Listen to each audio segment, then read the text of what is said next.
the same principles that we were founded on. For over 25 years, we have helped our customers strengthening the community by offering us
play up front. I really expect to see Iowa State's defensive front hold up really well against Baylor all day. And I think that if Iowa State can have success running the football in this game like they've had against others, and I suspect they can, that this game, can be a two-score game or better for Iowa State. I do expect it to be a little lower scoring than some of the other contests Iowa State's been in, and I can't put my finger on exactly why that is, but that's just my take. Could be Baylor's played some grinders of games. They've been competitive. I mean, I think this is the thing to think about here. Is Baylor is 1-3. However, they haven't really been blown out. I mean, it was let's look here, 6-point loss at a good West Virginia team, 11-point loss down in Austin, and then last week they were getting blown out, but actually made it a game. Were competitive late, losing by 10 to TCU, and there's some championship caliber players on that roster. They're not just going to lie down today. Yeah, no question. And I'm looking forward to seeing the Bears when they run on the field, see what they look like. I mean, it was a darn good looking ball club last year and the year before that. So, I can't wait. Ben, look forward to talking on the sideline. Thanks. That wraps up the Wiffles Hybrid Cyclone Game Day Show. When we come back, John Walters will talk to Matt Campbell in the Coach's Corner. Mind you, it was over the phone. Want to make sure that's clear as we're thinking about John as he recovers from COVID. He's doing well, but John talked to Matt Campbell earlier this week over the phone, and we'll talk to the head coach when we come back, as we're about an hour from kickoff between Iowa State and Baylor, the 17th-ranked Cyclones and the Bears. And this is the Cyclone Network from Learfield IMG College.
inside scoop on today's game on the Coach's Corner, presented by Iowa Farm Bureau, supporting your food and the farm-strong families who grow it.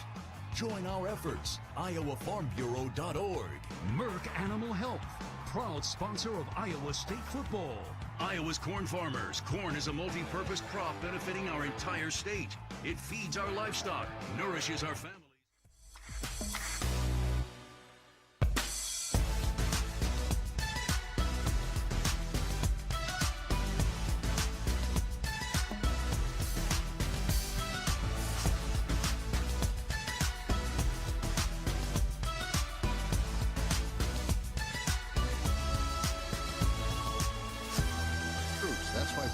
Pushing themselves to be the best plant-to-cal brand corn. Iowa State and Baylor tonight at Mid-American Energy Field at Jack Trice Stadium. And, Coach, I think a dangerous Baylor team for a lot of reasons, but not the least of which is when you bring in a new coaching staff and then you're not able to have spring football and your fall camp got kind of choppy and even into the season got choppy.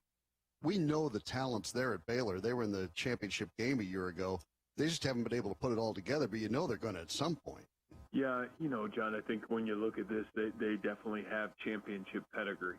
When you talk skill and playmakers, both offensively and defensively, they're right up there with the best of the best in our conference. So, and then not even talking about a championship level quarterback who has been just a tremendous winner since he's been at Baylor. So a great challenge for us, a great challenge for our program, and man, these are the kind of games you want to play in November and championship caliber football game. What do you know about Dave Aranda? Speaking of guys with championship resumes, he won a national championship a year ago. Have your paths ever crossed? Really no, John, but I'll just say, I think from my end of it, a lot of respect for how he's always handled himself, the success of his unit wherever he's been. And, I think he's always left places better than he found it. And, I think that's a staple of a great football coach. When you first got to Iowa State, Matt, you demanded attitude and effort. And you said those are things that can be constants regardless of who you're running out there or what the situation is. But you can always have attitude and effort. Have you found that that's something that you can expect now week to week with this football program and its culture? Or do you still have to remind the players of that, or is that something that just kind of takes care of itself now? Yeah, I think that's something that you never take for granted as a coach. When you're dealing with 18 and 22-year-olds, you continue to pound away at that. But I think what we found over the last 4 to 5 years is the senior classes every year have gotten stronger, that they're able to handle that foundational element within the leadership of our walls. And if they're willing to handle that, then it allows us to handle the big picture and, really help them become their best. And so, I think that's one of the things that this group has done as good as any group that I've been around so far in terms of our senior leadership, really demanding that every day from not only themselves, but the young people in our program. Back with more of the Coach's Corner. You're listening to Cyclone Football from Learfield IMG College.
great positive matchups for us in the running game.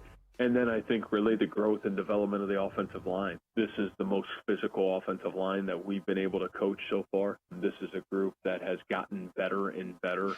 And I think we felt really confident that this was going to be a group that we could really become the team that we wanted to become with. And so, that this group has done a great job, even though they felt and have really been challenged. It's depth early in the season, losing 2 starters early on. But I still been really impressed by their ability to really run block in critical situations. You mentioned earlier some very talented players on that Baylor defense, and it's kept them in some games. A year ago, they were maybe the best defensive team in the league. They were playing a style very similar to yours. What's their style now under Coach Aranda, a guy known for the defensive side of the ball? What's their style defensively now? Well, I think, they've done a really good job of continuing to evolve their defense. And, I think the evolution now under Coach Aranda has been to continue to use their skill players in terms of coverage ability, a lot of man coverage, a lot of ability to take the easy throw away, and then also gaining the extra hat with the ability to play man coverage in the run game. And so, this is a group that again, there's veterans across the board on this, team. There, a lot of the secondary played a lot of football a year ago. The linebacking core has played a lot of football. And so I think you get a group that has really adapted to Coach Aranda's style, especially the style of being really physical and style of being really aggressive in terms of coverage ability throughout the football game. Wide receivers, I thought, did a great job against Kansas, and part of it's getting healthy again. That's getting Landon Akers back in there certainly helps. But was it kind of nice to see Brock being able to identify and use several different targets in that game? Yeah, I really thought we made a positive step forward. I thought Sean Shaw was a guy that was exceptional in the game, and I think really waiting for Sean to take that step forward, and thought he made and had some positive momentum. Obviously, Joe Skates makes a great play again in the game, and Xavier Hutchinson continues to play at an elite level. And I think that what tied a lot together for us, John, was really getting Landon back. Landon has been a guy, if you really go back to the beginning of the season, as Landon played, we've had the ability to play really well on offense. And so, he's a big play threat. He's got great speed, and it's really big for us, especially with Milton down and losing some guys. That Landon being really a focal point for us has been a huge help. Back with more of the Coach's Corner. You're listening to Cyclone Football from Learfield IMG College.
started to really get the best Will McDonald.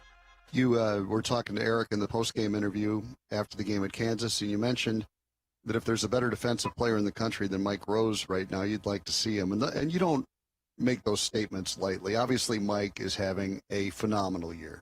Yeah, John, I mean, Mike, what he's done for this team, I mean, to be a beacon of this is what greatness looks like in terms of how he plays every snap, the consistency that he's done his job, and, the ability to make plays when the plays have presented himself. Mike has been elite. And, I think for me, it so goes back to you get what you work for, you get what you put into it. And, Mike is a guy that thrived and worked through that quarantine time as hard and as good as I saw anybody in our program work. And, Mike's really, he's getting the benefits of what his work ethic when nobody else was watching looked like. Back with more of the Coach's Corner. You're listening to Cyclone Football from Learfield IMG College.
Get it aligned to what our specialists can do, the special teams where we've had consistency from, the punt and the long snapper. Boy, we've really improved and become outstanding. And, in our kick return game with Kene and, even the growth that Greg has made as a punt returner, I think all those things are positive. And I still think, in our kicking world is settling in. We've had some injuries and it's created inconsistency and just making sure we're aligning what we do to who is doing it for us. And I really think those are the biggest things for us. And, we're fortunate because we have a lot of young men that have worked really hard, especially in the kicking game, to be an asset for our team. And just continue to align that and have consistency with that, really important. And obviously we'll get tested again by an outstanding special teams team again in Baylor tonight with a team that's really athletic and can really make you pay for big mistakes. It's a night game, and obviously the fans make a big difference, and there won't be a 61,500 capacity here tonight, but Matt, there will be fans here, and they'll be making a lot of noise, and you hope it's a home field advantage tonight. Yeah, I just think from our end, after 2 away games, it's great to be back home, and, obviously it's great to have our fan base with us. I think that part's really big, and no matter how you slice it, I think it's just good to be home. Good luck with the game tonight, Matt. We'll look forward to visiting with you afterwards. All right, thanks so much. That wraps up the Coach's Corner. Back with more of the pregame show. You're listening to Cyclone Football from Learfield IMG College.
So, and you've been here for every game.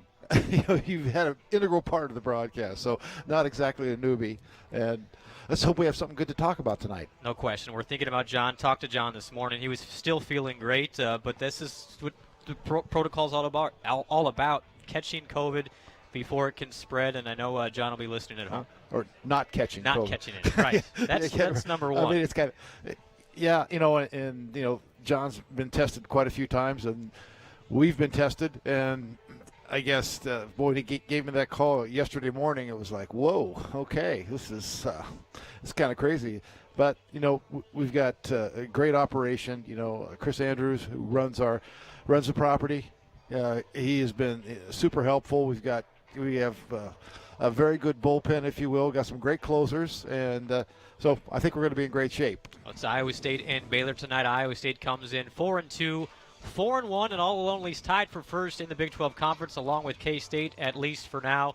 And Baylor did not have a non-conference game. The Bears are 1-3 and 1-3 as well in Big 12 play. But before we get into this matchup and the Golden Harvest game preview, Erica, a loss for our Cyclone family and our Cyclone Radio Network family this week as we lost Rich Fellingham. Rich passed away after a battle with cancer at 75 years old. And for those that might not remember Rich Fellingham, some highlights from his time in the women's basketball seat. Rebound to Stacey Dales. Here come the Sooners. 2 seconds. Hardiman. Shot is in and out. No good. Iowa State wins it. The Cyclones have won the Big 12. O'Neal at the top of the key. O'Neal goes left. Running jumper is up. It's good. It's good. Iowa State up by 1 with 0.2 of a second to go. 0.2 of a second. There is no way for Texas Tech. And Nedovich misses a layup. Rebound controlled by Iowa State. 6 seconds to go down the right side. Ann O'Neal left side. The Metters three-pointer is up. It's good! Metters hits the three-pointer. And Iowa State's going to win it. 64-62. There's a 1/10 of a second on the clock. 1/10 of a second. We're going to end this. And you're going to say goodbye to people in your own way. And whatever you want to say it. Because I love you. You're the most amazing person I've ever been around. And no one did more for our program than Rich Fellingham, and I can never, ever, ever, ever, ever thank you enough for that. So say goodbye to your fans, baby. Love you, Richie. All right, thank you, Go Bill. Cyclones. Thank you, Bill. We appreciate it. And fans, for one last time, I say so long to the Big 12 tournament. Rich Fellingham. Wow. Gone at age 75. And Eric, it's tough not to get emotional after listening to that. And I know, for me, it was you, Pete Taylor, and Rich Fellingham listening. And I don't know why, but Rich took me under his wing when I was in college. And, man, we were just going to miss him. Well, because he was a great guy. I mean, he was selfless as anybody you would ever meet. I mean, not just what he did for us. Obviously, as a producer for football, he hosted our game day show for years as well. In addition to the women's basketball being the voice of that, I mean, he did so many things. And what he did for Special Olympics Iowa, I think is immeasurable. I mean, just a great, great man and a great person. His longtime co-host of the game day show was John Quinn, and we had the opportunity to catch up with John Quinn earlier this week.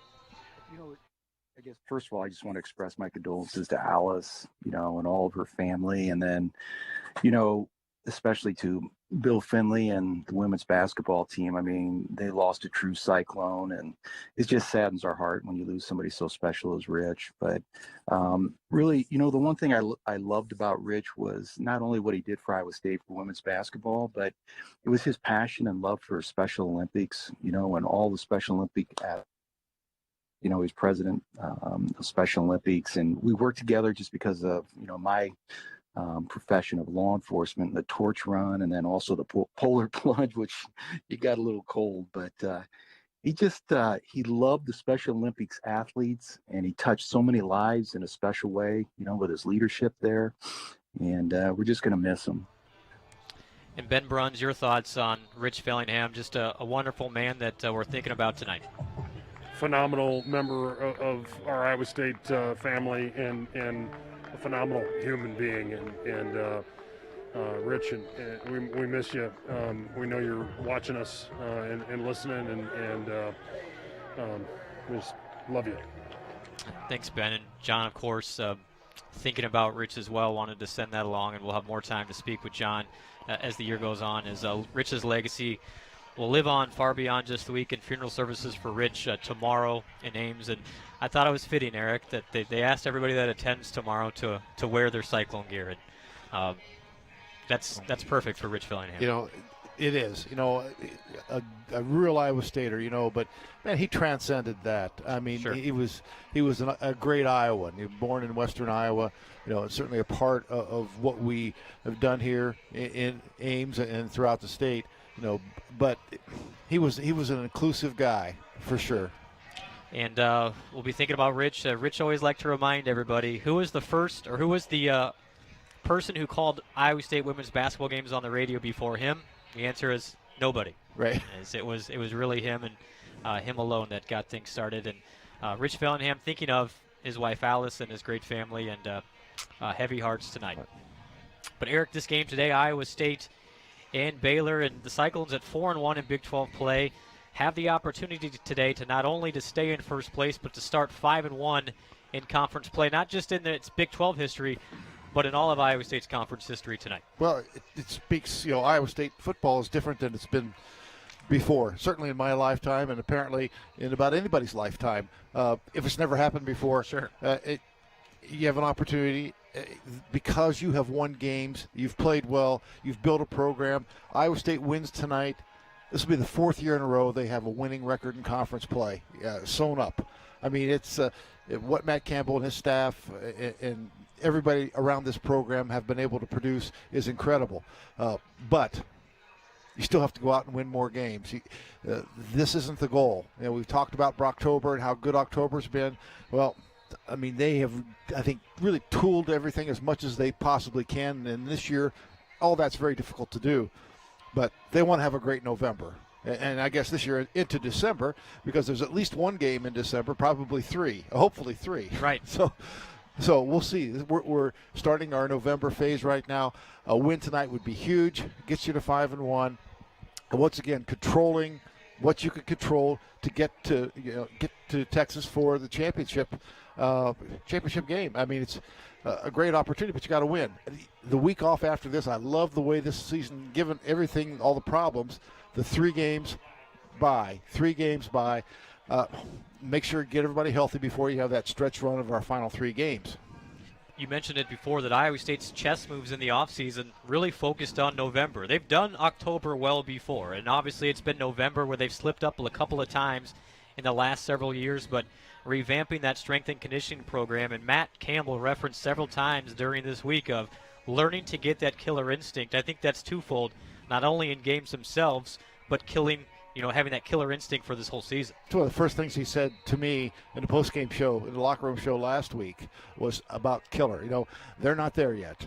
And, when you can win by 30 points and you're not there yet, I don't care who you're playing, you've still done some things well, but coaches always like to have something else. You got to drive. You got to have, the ability to really make type of guys buy-in, if you will, that, hey, we got to get better. And this is exactly where we have to get better. Iowa State's got enough experience. They're guys who haven't done as well in November as they've wanted to do, and I think those guys are hungry. It's a player leadership-driven football team, and these guys know what they want. And somebody who's been in this position before is Baylor. Just a year ago, hard to believe, Baylor 8-1 in the Big 12, played Oklahoma in the Big 12 championship game down in Arlington, but things have shifted dramatically for the Baylor Bears. Their head coach, Matt Rule, from a year ago, jets to the NFL, now the head coach of the Carolina Panthers. Insert Dave Aranda, who was the defensive coordinator at LSU. New offensive staff, new defensive staff. The entire staff is new for Baylor. And not to mention not having the spring type of preparation. Fall got disrupted because of COVID. But then they've had major, maybe more than any Big 12 program, major COVID issues. Right. Baylor 1-3 because of it. The talent is there, but they just haven't put – you think the talent might be there, but they just haven't put the pieces together quite yet. Well, I think they have talent for sure. But they lost 9 starters off that defense that was really, really good last year. And I don't care if all the other coaches were coming back. It's going to be hard to be as good as you were a year ago. But, that's what every coach hopes they can do, but few really can. Now the coaching changed, the COVID, and I described their team the other day as the most COVID-impaired team in the Big 12. They've only played 4 games. Right. Had no non-conference, had 1 conference game postponed. So, they've really had their issues, and they're still having issues. They got a bunch of players out tonight. On top of that, I don't know why the players are out, but some of their key guys, half their touchdown passes that have been caught this year were by players who are not here tonight. So it's a big ask for Baylor, and I think from Iowa State's standpoint, take care of business, do your thing, be good, and you should be able to win. But Baylor's got some guys, and you just got to make sure your guys are better. Yeah, out for Baylor tonight, starting running back John Lovett, who was a 1,000-yard rusher in his career, one of their leading receivers in Tyquan Thornton, and their starting tight end in Sims. So significant losses. Sims, who has 3 touchdown catches this year. For an offense that has really struggled. And if you look at what's the difference between Baylor a year ago and this year, number one, their run defense is not nearly as good. Lost the defensive player of the year in Blake Lynch from that defensive line. Well, and, hey, those defensive linemen, they were some men. Well, then the big man in the middle. Bravion Roy? Bravion Roy as well. And so a drop-off in the run defense, now giving up about 180 yards rushing per game, which is the second worst in the Big 12. But then offensively, you would not expect, looking at the Baylor roster, that they would drop off this quickly offensively, but just a shade over 300 yards. They haven't been able to run the ball. And then Charlie Brewer has not put up the same numbers that he has his first 3 years at Baylor. Well, and in large part because they haven't been able to run the football. He's getting stuck in 3rd and long. He's been sacked 14 times this year. I mean, he's had some real issues. And if you look, their offensive line, I think, has not been as good as they had hoped it would be. They lost some key pieces there. So while they have some of their key personnel back on offense, it really hasn't translated yet. That's not to say they don't have weapons. And Iowa State's going to have to do their best to slow those guys down. They still have Tristan Ebner, who's a really good running back in his own right, all-around player. He scored 4 touchdowns 3 different ways against Kansas in their opener. So, I mean, he's a good player. And Squirrel Williams is a running back who reminds me of Deuce Vaughn. If you've seen K-State play and seen Deuce Vaughn, he has that same kind of quickness and elusiveness. Smaller guy, but, man, he's a threat to go the distance every time. Yeah, Williams 90 yards and a touchdown a week ago and a loss to TCU. And that was your Golden Harvest game preview. Golden Harvest is relentless, delivering genetics, agronomy, and service, doing whatever it takes for our farmers 365 days a year. It's now time for a Hy-Vee matchup report. Hy-Vee, the official tailgate headquarters of Cyclone football. And Eric, let's start with Iowa State's offense going against a pretty stingy still Baylor defense, even though Baylor lost 9 starters from a year ago. They did. They got some good guys back, and I tell you, they had maybe one of the best additions of a transfer, eligible transfer in the Big 12.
and either get the ball downfield or run for it. So do you spy on him? Well, at some point you might have to, but we'll see what you can do with that initial 3-man. We saw more 4-man defensive front a week ago. Will we see that this week?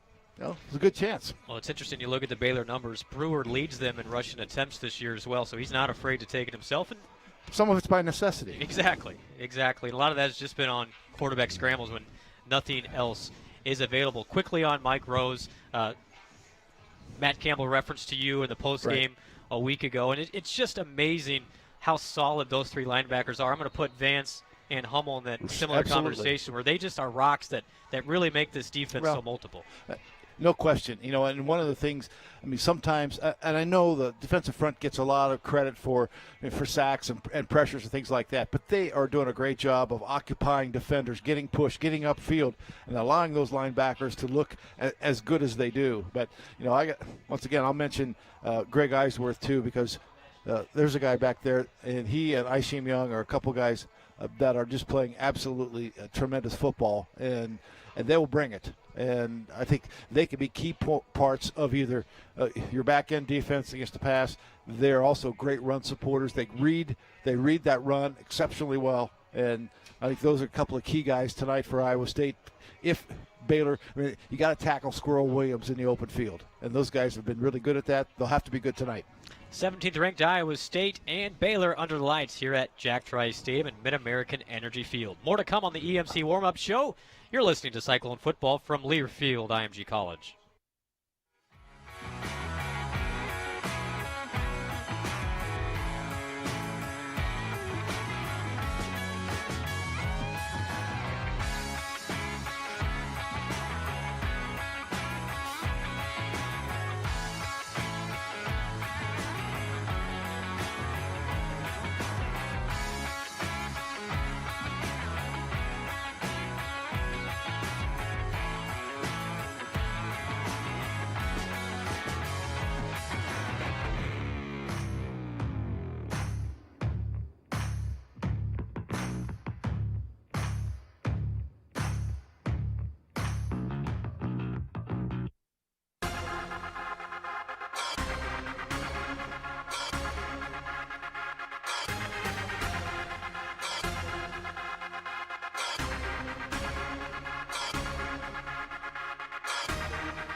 PropTeco.com. Let's head down the field to Ben Bruns for the Farm Credit Services of America Sideline Report. Farm Credit Services of America, agriculture works here. And Ben, talked to you in the Wiffles Hybrid Cyclone Game Day show, but how are things looking on the field, and what are you anticipating tonight? Yeah, guys, first of all, just it's a perfect night for football, right? And it's been kind of a weird day. It's Iowa State's used to coming into these games and having a stadium packed on a night like this, especially as well as they're playing, rated 17th in the country. The crowd is pretty subdued. It's obviously not nearly as big as it normally is. And, I think a key in this game is, can Iowa State start fast in spite of things that would make you feel like maybe you didn't have to? And, that's how you win in the margins. That's how you win the moments. And those lulls in the game, Coach talked about it a couple weeks ago, and we talked about it before our broadcast last week. You've got to win those moments when nobody has momentum. And, this game might even start that way, right? Just because of everything that's going on in the world. And Ben, you played on some teams that had some success in November. Does the pressure amplify a little bit when you have some ramifications for you as getting to a bowl game for the first time? But for this team, it is all eyes on Arlington. No question. But, I think tonight is way more about it's not about pressure. I don't sense it in that way. As a player coming into this, I wouldn't sense it that way either. I think this is about playing your game and doing your job every single second. Everything else kind of will take care of itself, and there'll be games down the road where exactly what you just talked about is going to be in play. That Texas game is going to be a huge deal. That West Virginia game, that K-State game, and the next three that Iowa State's going to play are exactly that situation, especially after a week off. This game today is about your concentration. All right, thanks, Ben. Want to update everybody. Oklahoma State leading K-State 13-12. 8 minutes remaining in the fourth quarter there, but K-State has possession right now. Iowa State tied with K-State for the Big 12 lead at 4-1. But Eric, I have to imagine this is a pretty mature Iowa State group that they're not quite worried about the standings as much as we are up here. That's absolutely right. They've got their job to do today. It doesn't involve Kansas State, or Oklahoma State. Sure. I mean, and I think they know that. They don't know what's going on in this game right now. And while they may care, hey, they're putting all their karma, all their energy, everything into what's going to happen out on the field right below us here tonight. Well, you've worked hard to build your business. Now count on EMC Insurance Companies to protect it. Find your new agent and the right coverage for your company's assets at emcins.com. How many plays from scrimmage of 40 yards or more has Iowa State's offense produced this season? We'll be back with that answer to this week's EMC Did You Know right after these messages. It's Iowa State and Baylor tonight, and you're listening to the Cyclone Network from Learfield IMG College.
Pivot Bio donates $25 to future farmers in the Iowa State College of Agriculture. Pivot Bio, the agricultural sciences company, not content just get into the end zone. They're the ones moving the goalposts. This week's EMC Did You Know question was, how many plays from scrimmage of 40 yards or more has Iowa State's offense produced this season? Eric? Well, the answer is 9. And the reason I used that question, you know how many Baylor has? I do know, but I'm not going to cheat. None. 0. Right. You know, now they've only played 4 games. Iowa State's played 6. But, I mean, if they played 10 games and had 0 per game, it would still be 0. Tonight, I think one of the big things is don't let them have the big plays. Once again, make them drive the length of the field. I think that's where they bog down, and that's where they struggled offensively. Golden Harvest is relentless, delivering genetics, agronomy, and service, doing whatever it takes for our farmers 365 days a year. Golden Harvest, and it's 15 minutes to kickoff, presented by Geico. 15 minutes could save you 15% or more on car insurance. Time now for the Sukup starting lineups, brought to you by Sukup Manufacturing Company, on a mission to protect and preserve the world's grain supply and the tools that produce it. Visit SUKUP.com. And Iowa State will start the same offensive line. Sean Foster, 6'8", 318-pound senior from Mundelein, Illinois at left tackle. The left guard is Derek Schweiger, 6'3", 311, a junior from Plymouth, Wisconsin. Colin Newell is the center, 6'4", 304, junior from right here in Ames. Darrell Simmons, the right guard, 6'3", 306-pound freshman from Belleville, Illinois, is the right guard, the right tackle. Also a redshirt freshman, 6'6", 315-pound Jake Remsburg from West Des Moines. Charlie Kohler, the tight end, 6'6", 257, a junior from Norman, Oklahoma. Sean Shaw, at one receiver spot, 6'6", 212-pound sophomore from Jenks, Oklahoma. Xavier Hutchinson, 6'3", 207-pounder, a junior from Jacksonville, Florida. And Landon Akers, 6 feet, 191-pound senior from Cedar Rapids. Brees Hall is the running back, the nation's leading rusher. Brock Purdy, the quarterback, 6'1", 212-pound junior from Gilbert, Arizona. For Iowa State on defense, it's Jaquan Bailey at one end spot, 6'2", 261-pound senior from Jacksonville, Florida, career leader in sacks and tackle for loss at Iowa State. And Uwazurike, the other end, 6'6", 310, a senior from Detroit, Michigan. Isaiah Lee at the nose, 6 feet. He is a 301-pound sophomore from Chicago. The linebackers, Jake Hummel, 6'1", 228 pounds from Des Moines. Orion Vance in the middle, 6'2", 243, a junior from Cedar Rapids. And Mike Rose, 6'4", 245-pound junior from Brecksville, Ohio, is the strong side backer. The corners, Tavon Kyle, 5'11", 174, a sophomore from Valdosta, Georgia. And Anthony Johnson, 6 feet, 192, is a junior from St. Petersburg, Florida. Aisheem Young will be the star, 5'10", 208-pound freshman from Philadelphia.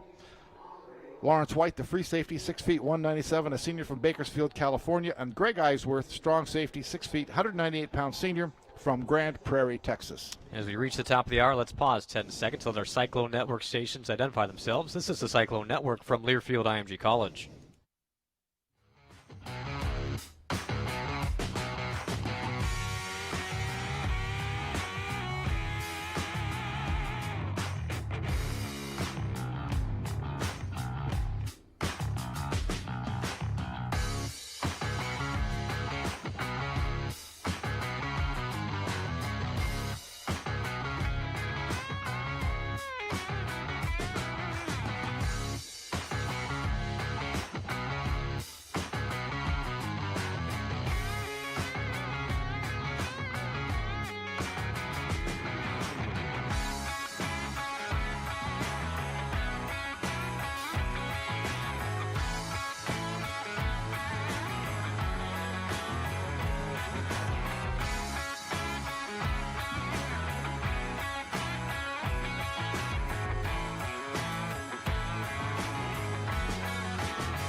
Cyclone Nation. We now present the Iowa State University Cyclone Football Varsity Marching Band.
State has been very effective in the red zone. I think if they win third down, they win the game. You've been listening to the EMC Warm-Up Show, brought to you by EMC Insurance Companies. We'll be back with the opening kickoff after these messages. Iowa State and Baylor tonight. And you're listening to Cyclone Football from Learfield IMG College.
John Walters, I'm Brent Bloom, joined by Eric Heft, Ben Bruns, Dave Sproul, and spotter Mike Capobianco. The opening kickoff is brought to you by U.S. Cellular. Avoid breakdowns in coverage with U.S. Cellular. Well, Baylor won the toss. They deferred. They will kick off with the wind at their back, going south to north here as we get ready to kick this one off. Back to eat for Iowa State, Kane Nwangu and Aishim Young. Iowa State in the black hats, black jerseys, white pants. Baylor in the away whites on tops, green helmets, green pants for the visiting Bears. Iowa State 4-1 right now, and if the result holds in Manhattan, the Cyclones have a chance to be alone atop the Big 12 Conference after tonight, as Oklahoma State leading K-State late in that one. Nwangu and Young back deep, and it is Rauschenberg to kick for Baylor with the wind behind him. 15,000 here at Jack Trice Stadium, Mid-American Energy Field, and we're underway. End over end kick, and it is Nwangu at the 3-yard line. Catches at the 3, up the right side. He gets popped as he gets to the 20-yard line. Carries the tackler up to the 23, and that is where Iowa State goes to work with Brock Purdy at the 23-yard line. Yeah, that was safety Jalen Petrie on the tackle for the Baylor Bears, one of their better defenders. We didn't really mention Terrell Bernard, the linebacker, one of the best, leading the Big 12 in tackles, one of the better defenders in the Big 12. Brock Purdy and the nation's leading running back. Breece Hall behind him. Hall averaging 150 yards per game, the best in the country. It'll be Hall split wide left. 3 receivers to the left for Iowa State, 2 to the right. Empty backfield as it stands for Brock Purdy. 1st and 10 from the 23-yard line. Hall shifts to the right side of Purdy. It is Sainer in motion to the left. Purdy, handoff to Hall, has some daylight to the 30-yard line, cracks forward to the 34, and a first down, a gain of 11 for Breece Hall. Good start for Iowa State. Just very well blocked, but once again, Breece patient, and then finds that opening, lets the offensive linemen do their job. Good blocking off that left side. 11 for Breece Hall on the opening carry. 1st and 10 from the 34. Purdy in the shotgun, Hall to his right. 3 receivers split left. Purdy takes the waist-high snap, looks to throw, fires. It's caught by Hutchinson, a flag on the play. Give him 7 on the catch, and we will see what the marker is. Our referee tonight is Scott Campbell. And it has to be an alignment issue, I would assume, either someone offside or Iowa State with an illegal formation.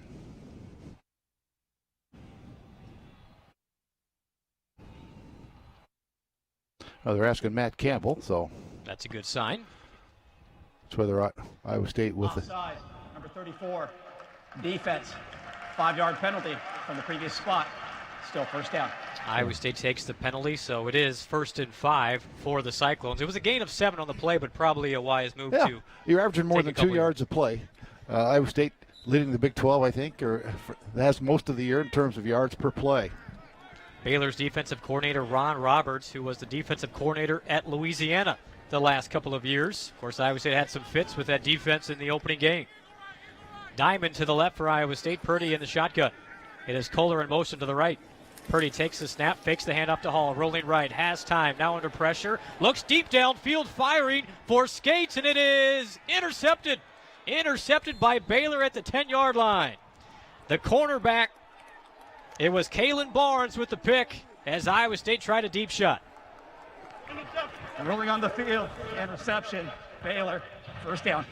Well, Iowa State taking shots, trying to loosen that defense up, but Brock really couldn't get as much on that as he wanted. He had to hesitate, made a little move in the pocket, tried to buy a little time, and then getting hit just as he threw it, didn't get quite enough on it.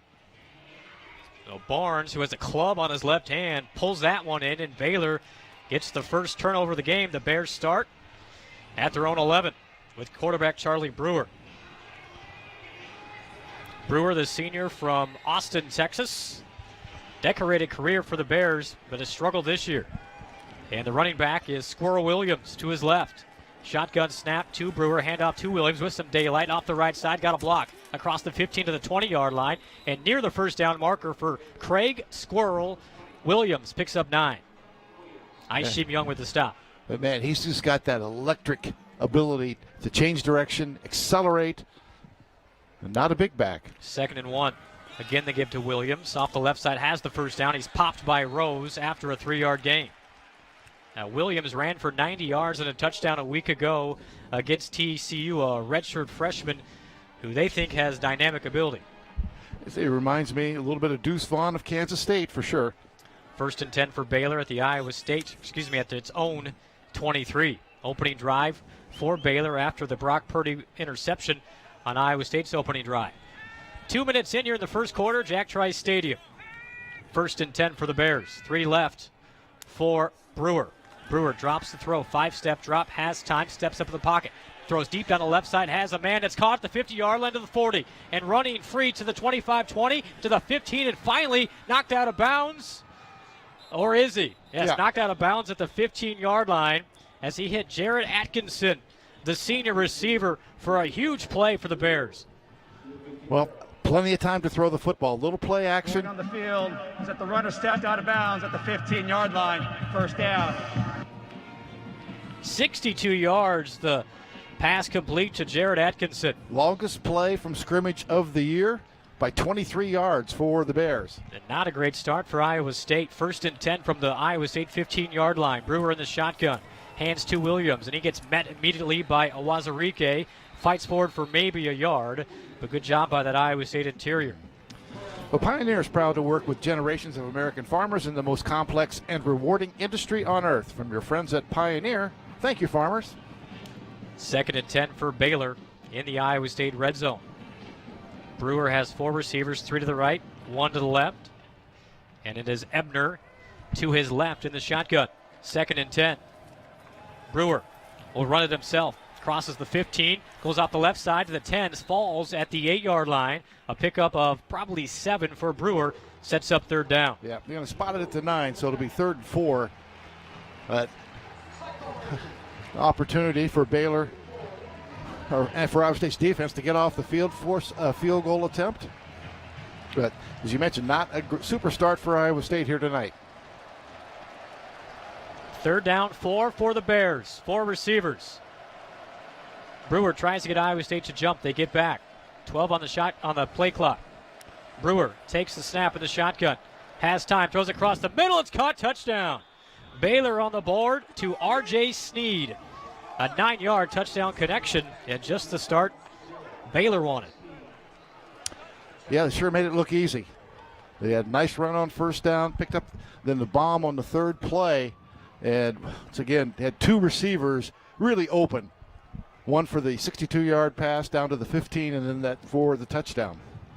John Mayers to add the extra point. R.J. Sneed gets his 2nd touchdown of the season. And Mayers to make it a 7-0 Baylor lead. Snap is down, kick is up, and it is good. And Baylor capitalizes on the Iowa State turnover. They march 89 yards for the score. 7-0 Bears. And we'll take a timeout. 11:07 to play in the first quarter. Baylor 7, Iowa State nothing. You're listening to Cyclone Football from Learfield IMG College.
Shield first half, filled in for John Walters. I'm Brent Bloom, and a quick strike for Baylor.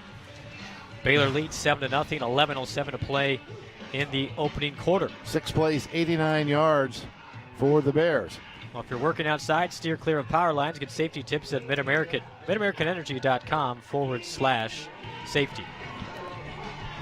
Iowa State will get a second possession here in the first quarter as Rauschenberg to kick. As the Cyclones got an initial first down, then took a deep shot. Purdy was intercepted on a long throw to Skates. It is Nwangu back deep once again. Baylor kicking with the wind, but it appears to have subsided just a bit. Rauschenberg, hand over and kick, and Nwangu will let it go over his head, a touchback for the Cyclones. One of the things Iowa State's been good at all season long, Brent, is answering the bell. Something bad happens, they've been able to right the ship. Let's see if they can do that here with this drive. Get some points on the board. Special thank you to Wellmark Blue Cross and Blue Shield, tonight's game sponsor and our partner in health. Wellmark has proudly served the Cyclone State for more than 80 years and continues its support of Iowa State football in 2020. This season, choose the health insurance the Cyclones do. Visit Wellmark.com to get in a game plan today. Iowa State at the 25-yard line. Hutchinson split left. Sean Shaw to the right. It is Purdy in the shotgun along with Brees Hall. Johnny Lang in motion from the slot to the left. Iowa State goes from left to right. Purdy fakes the handoff, throws it to Lang, has some room off the right side, 25-30, and goes out of bounds at about the 32-yard line. They'll mark him, a gain of 7 for Johnny Lang. Yeah, nicely executed play and really good blocking out there by the wide receiver, Sean Shaw. Second catch of the year for Lang, who they featured more in the slot the past 2 games. Iowa State goes quickly, handoff to Hall, patient run, gets near the first down marker, may have it at about the 35. Got to be a hair short, it looks like. Stopped by Ryan Miller for Baylor, and a 3rd and short upcoming for Iowa State. Yeah, Ryan Miller, one of those guys, been around a while. Started a couple of games as a freshman at center. And now on the nose. The question is, could Ben Bruns play defensive tackle? Not sure we want to find that out. The answer is no. 3rd and short for Iowa State. Shotgun snap, Purdy hands to Hall, has the first down, but that's it. He gets popped hard after he picks up the first down. Good hit by the safety, Christian Morgan, but a gain of 2 for Hall. Yeah, good job. Just enough push there, and Brees, once again, reading it very well, finding that little crease enough to get the first down. The offensive line for Iowa State, the same 5 we've become accustomed to the last several games. Foster, Schweiger, Newell, Simmons, and Remsburg gets the start at right tackle. 1st and 10 for Iowa State at its own 36. Nwangu in motion from right to left. 9:40 to play opening quarter. Baylor 7, Iowa State nothing. Purdy fakes the handoff, throws left side. It's a catch by Shaw at his shoestrings and a gain of 4 for Sean Shaw. Yeah, ball thrown a little bit low that time. Raleigh Tejada, the experienced senior corner over there. Good coverage. Called a gain of 3 for Shaw, who had a better day a week ago in Lawrence. Yeah, his best game of the season so far. A year ago, he was kind of slow as a redshirt freshman. Really finished the year strongly. Let's hope he can continue that this year. 2nd and 7 for Iowa State. Purdy in the shotgun. Nwangu to his left, takes the snap. Under pressure, Purdy takes it himself, gets a block, across the 40 to the 44-yard line. So a nice job by Purdy to pick up 5. And then it'll be 3rd down and 2. But not what Brock wanted right there in the pass. But I tell you what, good timing. I mean, good realization. That clock in your head. The alarm was going off. The pocket was collapsing a little bit. Got what he could. Put you in a manageable 3rd and short. Key 3rd down for Iowa State at the 44-yard line. Purdy in the shotgun, hands to Nwangu. Gets a good block off the right side. Has the first down to midfield. Kene Nwangu picks up 6. He came in today averaging about 8 yards per carry. Great run by the senior. And once again, really good blocking. Dylan Sainer, Colin Newell, those guys really clearing a path for Kene Nwangu. Bernard makes a stop, but not before an Iowa State first down at midfield. Iowa State goes quickly with Purdy. Hand off to Hall off the left side. Has some daylight across the 45-40. Hall is loose to the 35 and out of bounds. A gain of 15 for Brees Hall, and Iowa State on the move. Yeah, I'll tell you what, We're trying to set the edge against Brees Hall. That's a real challenge. I'm sure the Bears thought they had that edge set, and just that little extra gear from Brees Hall, he's able to turn the corner and get a big gainer. 6 straight 100-yard rushing games to start the season for Hall. He has 30 yards already in the first quarter. First and 10 at the Baylor 35-yard line. 3 receivers for Iowa State. Chase Allen, the tight end. It is Sainer going motion left to right. Purdy takes the snap. Hand off to Hall off the left side. Looking for a hole. Gets a little one, about 3 yards for Hall, before he's stopped by the Baylor defense after a pickup of 3. Yeah, Dylan Sainer out there. Say what an addition or a contributor he has been from that tight end spot at 6'7", 275 pounds, and can really block. Utley makes a stop for Baylor. Iowa State marching at the Baylor 32. 6:50 to play opening quarter. 7-0 Baylor leads. Iowa State from left to right. Purdy in the shotgun. 4 receivers. It is Chase Allen in the slot to the right. Purdy takes the snap. Fakes the hand up to Hall. Throws, and it's caught by Kohler. Has the first down inside the 20-yard line. So Iowa State in the Case IH red zone. We had Chase Allen on that right side flank, just a little bit outside the tackle. Then in the slot was Kohler. Kohler running the slant. And we'll get to that Case IH liner momentarily. Iowa State first and 10 at the 19. Purdy fakes the handoff, looking downfield, and it's broken up. Looking for Skates at the 5-yard line, but the Baylor defender, Tejada, got there just in time. Yeah, Tejada doing a nice job. But, boy, big-time pressure right up the middle against Brock Purdy. Second down for Iowa State at the 19-yard line. 6:11 to play in the first quarter.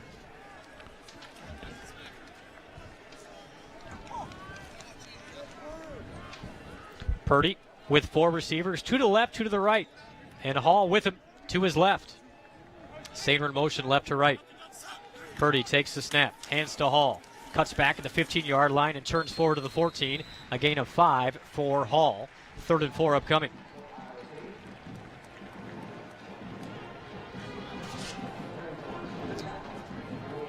Franklin on the stop for Baylor. Wanted to let you know that that's a Cyclone first down earlier in this drive, brought to you by our friends at Pivot Bio, the agricultural science company, not content to just get into the end zone. They're the ones moving the goalposts. With each first down for farmers, Pivot Bio donates $25 to the future farmers in the Iowa State College of Agriculture.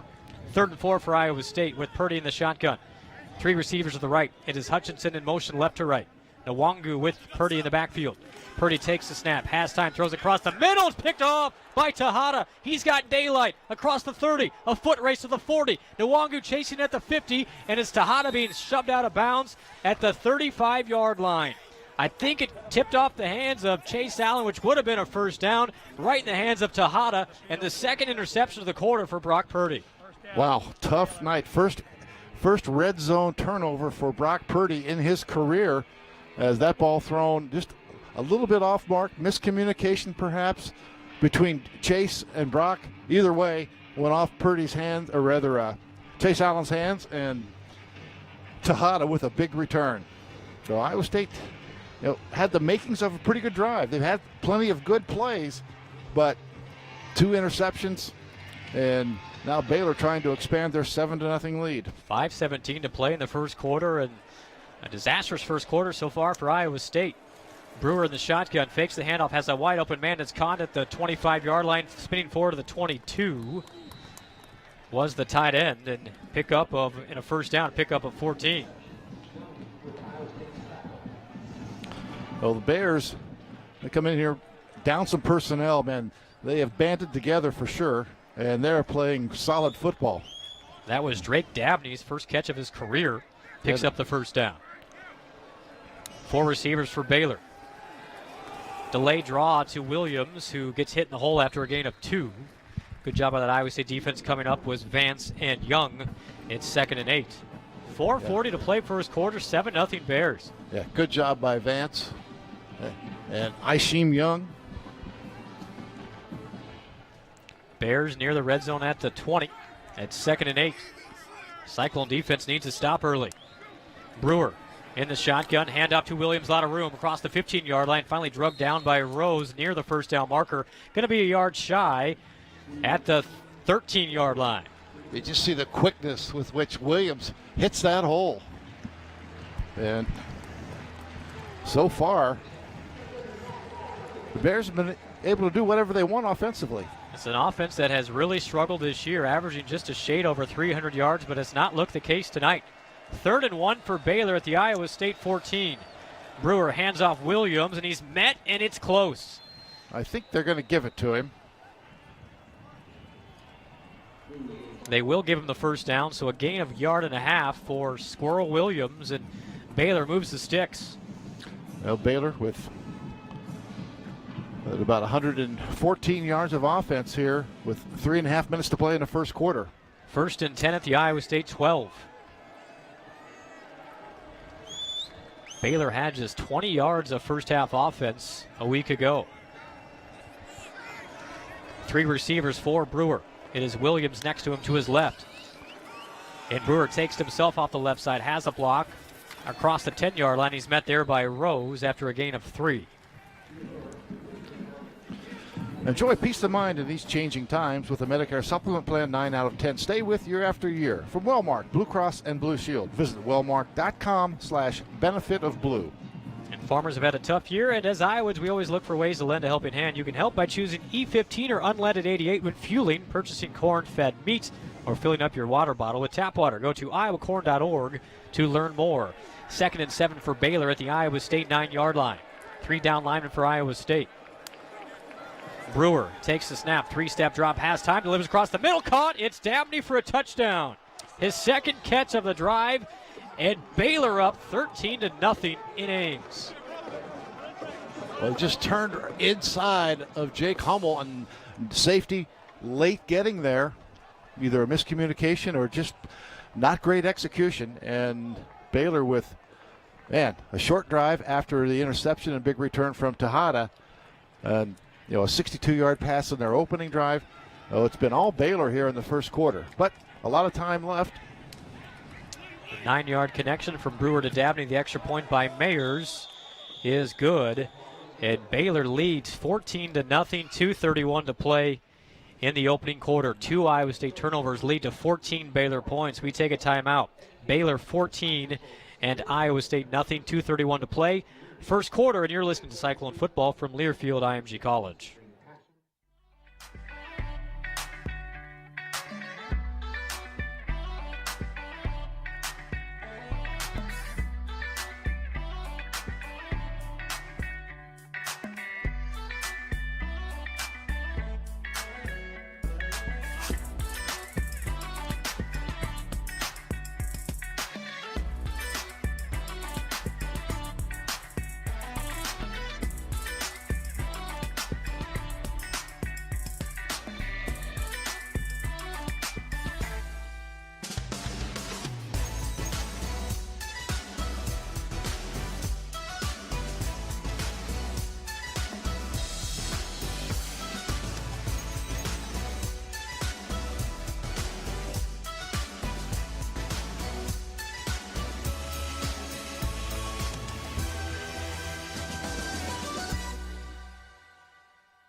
Welcome back to the Blue Cross Blue Shield first half. Baylor leads Iowa State 14-0, 2:31 in the first quarter. Let's go down to the field to Ben Bruns for the Farm Credit Services of America Sidelines report.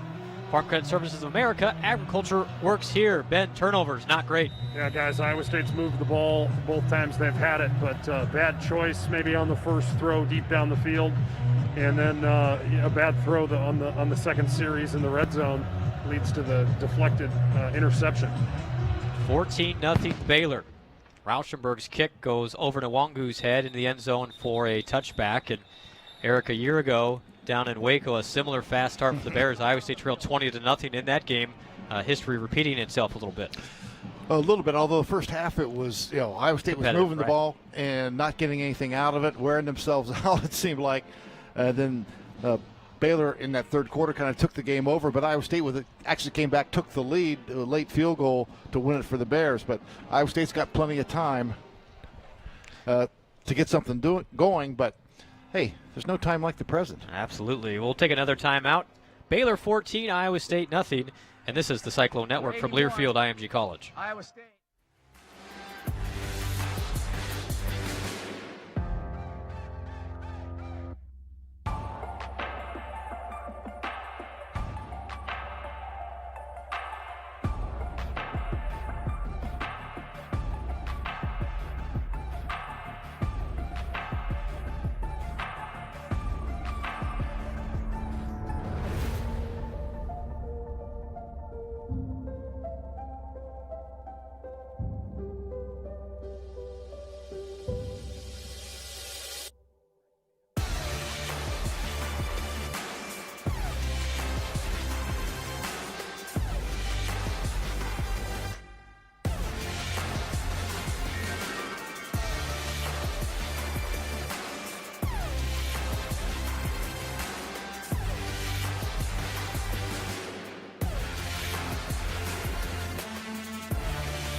Cross Blue Shield first half. Filling in for John Walters, I'm Brent Bloom, and an inauspicious start for Iowa State. Baylor leads 14-0, 2:31 to play in the opening quarter.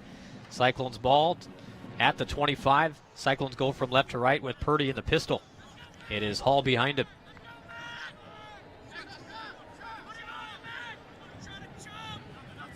Purdy takes the snap, hands to Hall off the right side. Looking for some daylight across the 25 to the 29-yard line. Hall picks up 4.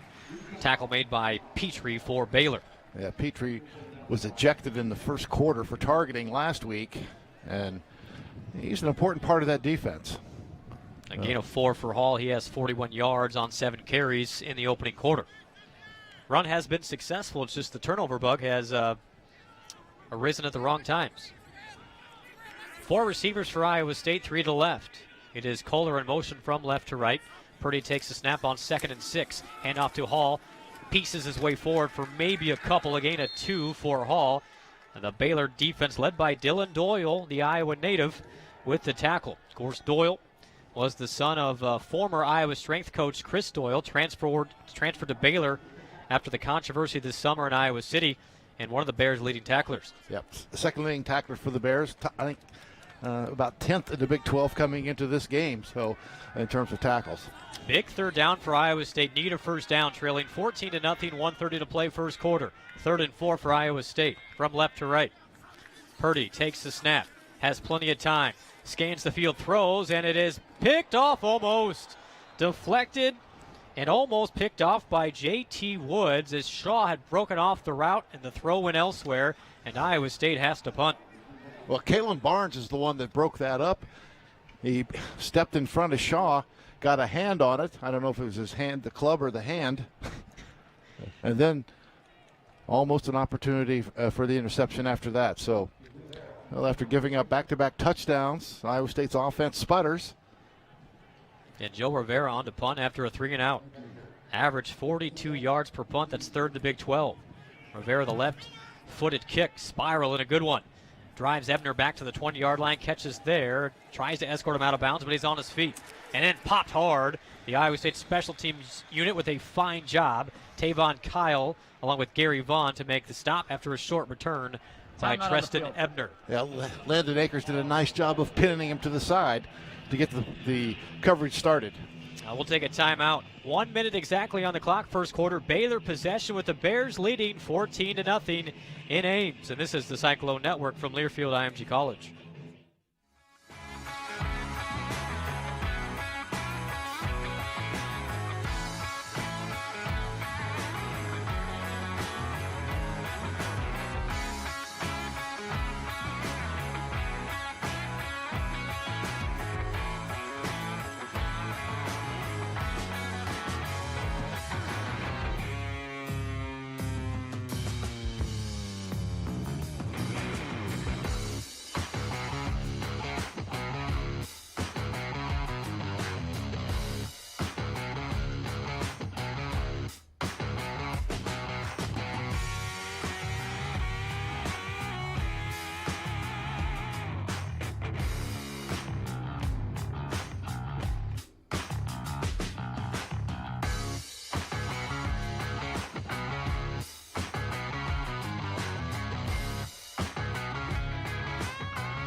High above the 50-yard line along with Eric Heft and Ben Bruns on the sideline. And filling in for John Walters, I'm Brent Blumen. Welcome back to the Wellmark first half.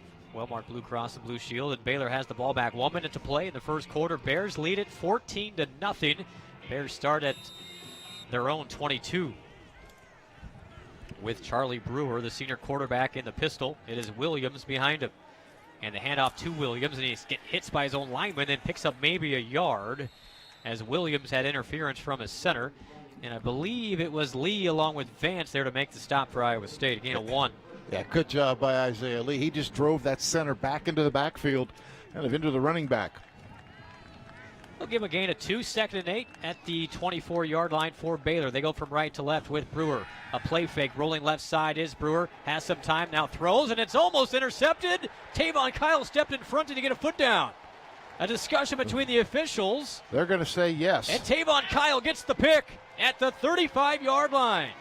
Tavon Kyle stepped in front, gets a critical Iowa State turnover. On the field, interception, Iowa State.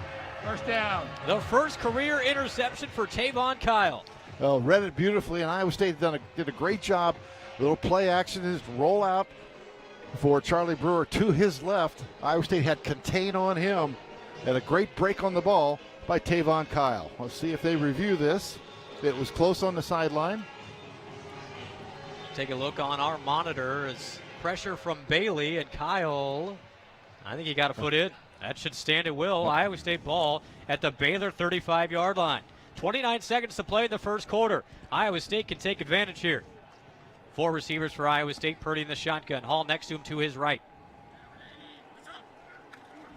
And the hand to Hall off the left side. And Hall, not much running room. This still picks up about 3 for Brees Hall. Doyle makes the stop for Baylor. Yeah, Brees up to 46 yards here in the first quarter. I think Iowa State's just going to let the clock run out here. They will have the wind at their back in the second quarter. Hey, no one gets you closer to Big 12 sports than Sirius XM. Tune in to get conference news, analysis, and more. From off-season through postseason, we've got you covered anywhere you go. Take your team with you on your phone or at home with a free trial at SiriusXM.com. It's the first quarter. Iowa State would like to forget. Baylor leads the 17th-ranked Cyclones 14-0 as we go to the second on the Cyclone Network from Learfield IMG College.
Blue Shield first half. Iowa State has possession as we open up the second quarter, but Baylor leads the 17th-ranked Cyclones 14-0. Filling in for John Walters, I'm Brent Bloom, and Eric, paramount drive here for the Cyclones. Well, very big, but I tell you what a big play by Tavon Kyle in that defense. Everything was going Baylor's way. You needed kind of a big play, and that was certainly a big play. Obviously, it's really going to be big if you can take advantage of it, but even that play on its own certainly would help flip momentum back in Iowa State's favor. Cyclones have the win in the second quarter from right to left with Purdy in the shotgun. 2nd and 7 for the Cyclones. Purdy takes himself off the left side, nowhere to go. He slips and falls after a loss of a yard. It was Terrell Bernard, the all Big 12 linebacker, with the stop. Going with 13 personnel, 3 tight ends. 3 tight ends, and they were just way outnumbered out there, trying to get the extra blocker in Brees Hall, who didn't really get a block. And Iowa State now 3rd and long.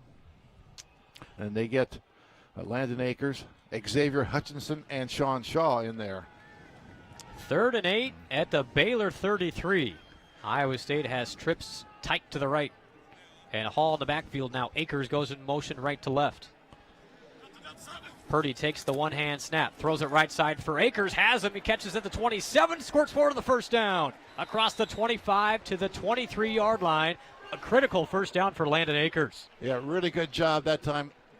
Offensive line picking it up, and Kalen Barnes just a little bit late getting over there from that corner spot. Now Barnes limps off the field. So Akers, who had 6 catches, a career high, a week ago against Kansas, picks up his first catch of the night and a first down for Iowa State. 13:50 to play, second quarter. Baylor 14, Iowa State nothing. But the Cyclones near the Case IH red zone. First and 10 at the 22. It's Nwangu in the backfield. Purdy takes the snap. Hands to Nwangu off the right side. Cuts at the 20-yard line. Breaks a tackle at 14. All the way forward to the 13-yard line. A gain of 8 for Kane Nwangu. Yeah, pretty well blocked, but boy, a lot of that was Kane running through some traffic at the line of scrimmage and then dragging those tacklers for a couple, 3 extra yards at the end. And Iowa State's in the Case IH red zone. The Cyclones are now in the Case IH red zone. The best teams are led by people in the field. Case IH equipment is built by farmers who use it every day. Learn more at CaseIH/Cyclones. A 2nd and 2 at the 14-yard line of the Bears. Purdy in the shotgun, Hall to his left. And the handoff to Hall. Jukes one man off the right side with some daylight to the 10, to the 5, touchdown! What a run by Brees Hall. 14 yards for the Iowa State touchdown. Holding on the field, touchdown, Iowa State. Another touchdown for Iowa State's brilliant sophomore Brees Hall. Well, we mentioned Kalen Barnes went out, so Milton comes in, a sophomore at that cornerback spot. He's crashing hard. Well, a lot of times that's where you want to have the quarterback keep the ball, but hey, Brees says, hey, I'll take it, and just jukes him, gets to the outside. When Brees gets to the outside, sayonara. His 12th rushing touchdown of the season, and the extra point upcoming from Connor Asali. Good hold, and the kick is up, and it is good. So Connor Asali cuts the Baylor lead in half. It's Baylor 14 and Iowa State 7. Credit the interception from Tavon Kyle to set up the drive, and Iowa State goes 35 yards for the touchdown. We'll have your particulars when we come back. 12:52 to play in the second quarter. Baylor 14, Iowa State 7, and you're listening to Cyclone Football from Learfield IMG College.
Blue Shield first half.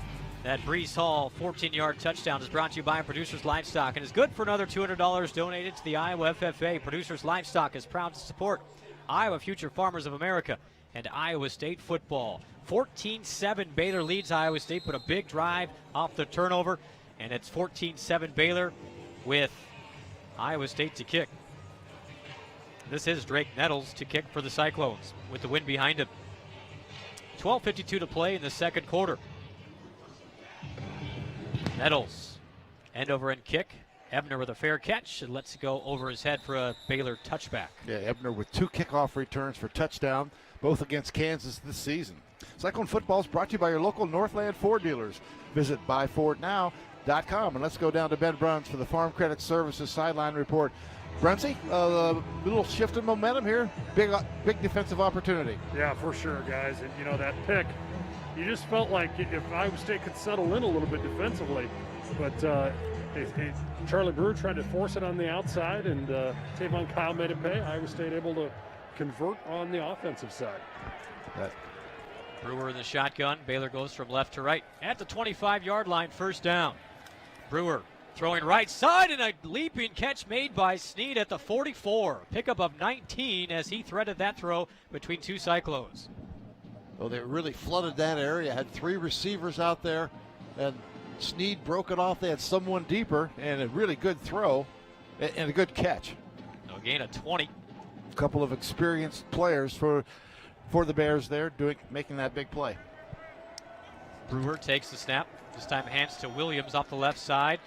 Has some room off the left end and then spilled after a gain of 4. Mike Rose and Tavon Kyle, and it looks like Williams slow to get up. Yeah, the Baylor running back really slow to get up as he's being tended to immediately by the training staff. And the Bears without John Lovett tonight. Their starting running back, although Williams has been playing more and more. They have Tristan Ebner as well. And as we reach the top of the hour, let's pause 10 seconds for our Cyclone Network stations to identify themselves. This is the Cyclone Network from Learfield IMG College.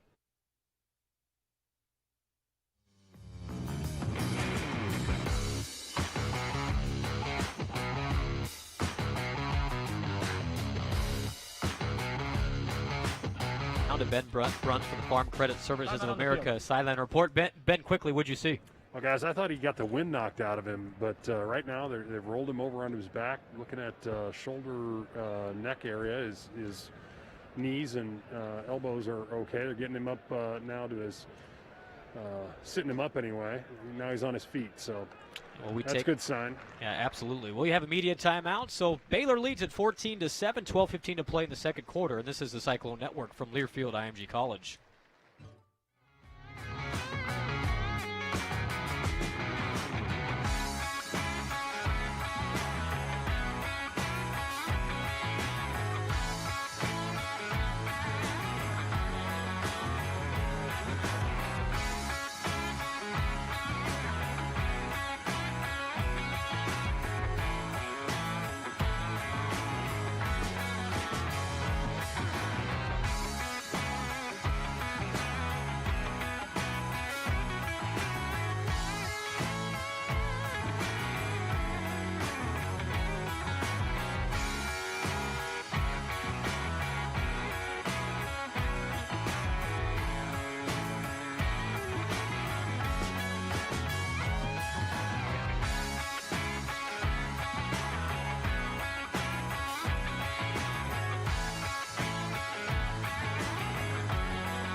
Well-marked Blue Cross Blue Shield first half. Baylor possession at its own 49-yard line, leading 14-7 over the 17th-ranked Cyclones. 12:10 to play second quarter. A 2nd and 7 for Brewer as he hands off to Ebner. No, he keeps it himself. It's Brewer, and he gets nowhere. Maybe a half a yard. It was McDonald there along with Josh Bailey and a half-yard gain. Big third down upcoming for the Bears. He rode Ebner for a little while, and then I think he wanted to throw it still, but had no time. Squirrel Williams was helped off. I'm not sure what his status will be going forward, so really Treston Ebner, about the lone running back for Baylor, available. 3rd and 6 for Brewer at midfield. Iowa State showing pressure. 3 receivers to the right, 1 to the left. Brewer in the shotgun. Takes the snap, short drop, has time across the middle, got a man, it's caught, 35-yard line, and then Rose sticks him there, but not after another Baylor first down on 3rd down. And a late hit on top of it, now a scuffle at the 35-yard line as one of the Baylor offensive linemen, along with Zach Peterson, getting into it. I tell you, the lineman came downfield after the whistle had blown, and or certainly about the time the whistle blew, and delivered a big blow to the pile. Baylor indicating it's on Iowa State. Yeah, I think they're just saying they got a first down. That could be. But, although, who knows? I'm not in the mind of the Baylor Bear. No love lost between these two programs over the last couple of years, although new coaching staff for Baylor, and here's the official, Scott Campbell. After the play was over, personal foul, unnecessary roughness, number 73, offense. And the line to gain was made. Moving back 15 yards, 1st and 10, Baylor. So the key is it still is 1st and 10, but it's funny, that was on Jake Burton, who was the one signaling that was against Iowa State. Not so fast, Mr. Burton. Not so fast, my friend. So before 1st and 10. Yeah, I saw that late hit, but I didn't know if that was what the penalty, if it was the first guy, because it was somewhat close to the end of the play. 1st and 10 to 49 of Baylor after a 3rd down conversion. Brewer fakes the handoff, steps up, looking for a deep shot. He's got Sneed wide open, but he overthrows him. Sneed had 3 steps on Tavon Kyle, but Charlie Brewer just missed him. That would have been a touchdown. Iowa State had press coverage and nobody back. And Kyle trying to keep up, but one thing Baylor's got at the edge, and at the running back spot, they've got some guys that can really run.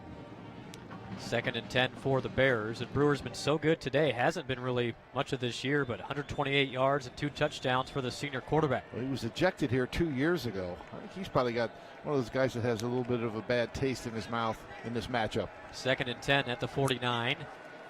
Brewer takes the snap, 3-step drop under pressure by Jaquan Bailey, gets out of it, rolls right, it's almost intercepted. It was Johnson stepping in front, but could not make the catch, and then he's a little slow to get up. They're trying to find a wide receiver in Yusuf Terry, and Johnson read it well, but has to exit as he is now back down on the turf. And got to get Kamani King in. Anthony Johnson, who has been a stalwart at one of those corner positions, almost makes a big play and then goes back down to the field.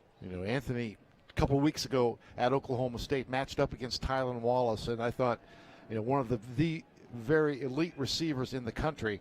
And I tell you, Anthony did a terrific job. I watched that game. As I rewatched it, I was even impressed more with his never back down attitude. So the training staff, along with the Iowa State team doctors, out to look at Johnson, but he pops right back up.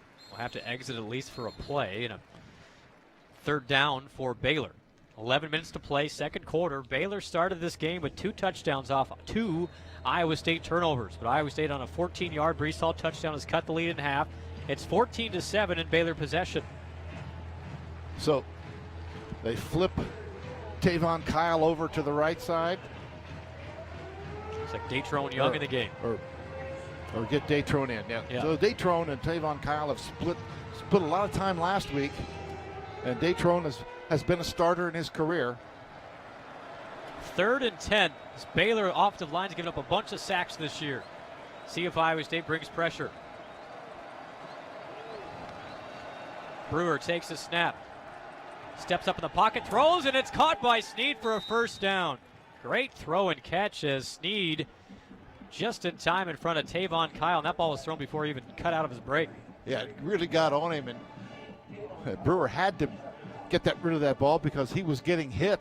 But big-time throw for Charlie Brewer. Gain of 13 and a 1st down for Baylor. Well, into Iowa State territory. Other than the one pick, they have answered the bell offensively so far tonight. At the Iowa State 38-yard line. Brewer once again to throw. Uh-oh. Pocket collapsing, throws right side. It's caught there, but no gain. Found Gavin Holmes, his sophomore slot receiver, but Iowa State was right there to escort him out of bounds with Anthony Johnson, who's back in the game. You know, and I'll tell you what, Jared Atkinson had really broken free down that side. But what's one of the things, when you have pressure on a quarterback and it forces him to move, you can't see the whole field. But Iowa State had some holes in that secondary tonight. And a false start for the Baylor offensive line. It's about 3 Bears, the guilty parties. That'll move them back 5 yards. Here's Scott Campbell. False start, number 73. Offense, 5-yard penalty. Still second down. Second penalty of the drive on Jake Burton. And now a 2nd and 15 for Baylor at the 44 of Iowa State. We'll team up with General Mills and gear up at wearetailgatenation.com. See how aggressive Baylor wants to be with the 2nd and 15 at the Iowa State 44, leading 14-7 are the Bears under 10 minutes to play second quarter. Well, Tristan Ebner at running back, he has over 1,000 yards receiving in his career. See if they use him out of the backfield. Brewer's going to take it himself in a quarterback draw. Wazirike meets him after a gain of 2. Also there was Hummel. So 3rd down and 13 for Baylor. And Iowa State going to pin its ears back here. Bankston also there on the stop for the Cyclones. Iowa State yet to have a sack in this game. Baylor's given up 14 through 4 games this year, one of the worst marks in the conference. 3rd and 14 at the Iowa State 42. 4 receivers for the Bears. To the left, to the right is Ebner along with Brewer. And Brewer checking the play at the line of scrimmage. Play clock down to 8. 3rd and 14. Brewer takes the snap. Delayed draw play to Ebner. He's got nowhere to go. It is a Wazirike right there for a big loss, a loss of 3. Well, terrific job as he actually kind of beat a double team. He split the guard and tackle, got through, read the play, realized the quarterback did not have the ball. Iowa State with a big 3rd down stop, and it is power on the punt for the Bears. 42-yard average on the season. Eisworth with his 2 feet at the 10-yard line for Iowa State, but power punting into the 15-mile-an-hour wind here. At the 46-yard line. Power. Spiraling kick going for the corner, and it bounces at the 5 and downed at the 1, I think. Would the ball break the plane? No, a touchback. Yeah, the ball.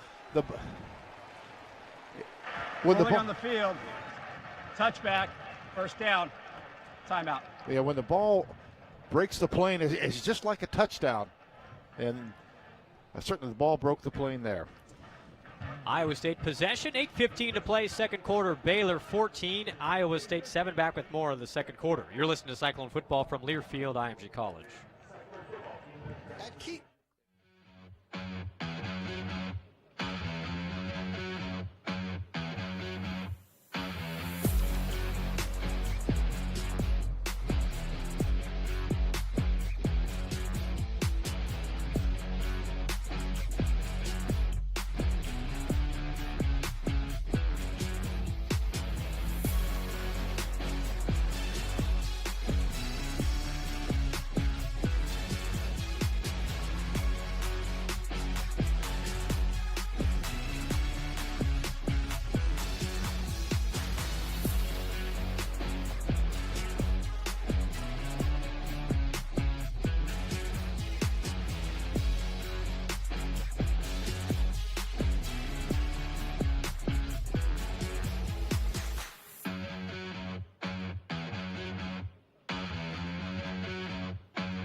Aaron F. and runs Dave Sproul and our spotter Mike Capobianco. Iowa State possession after the touchback at the 20-yard line.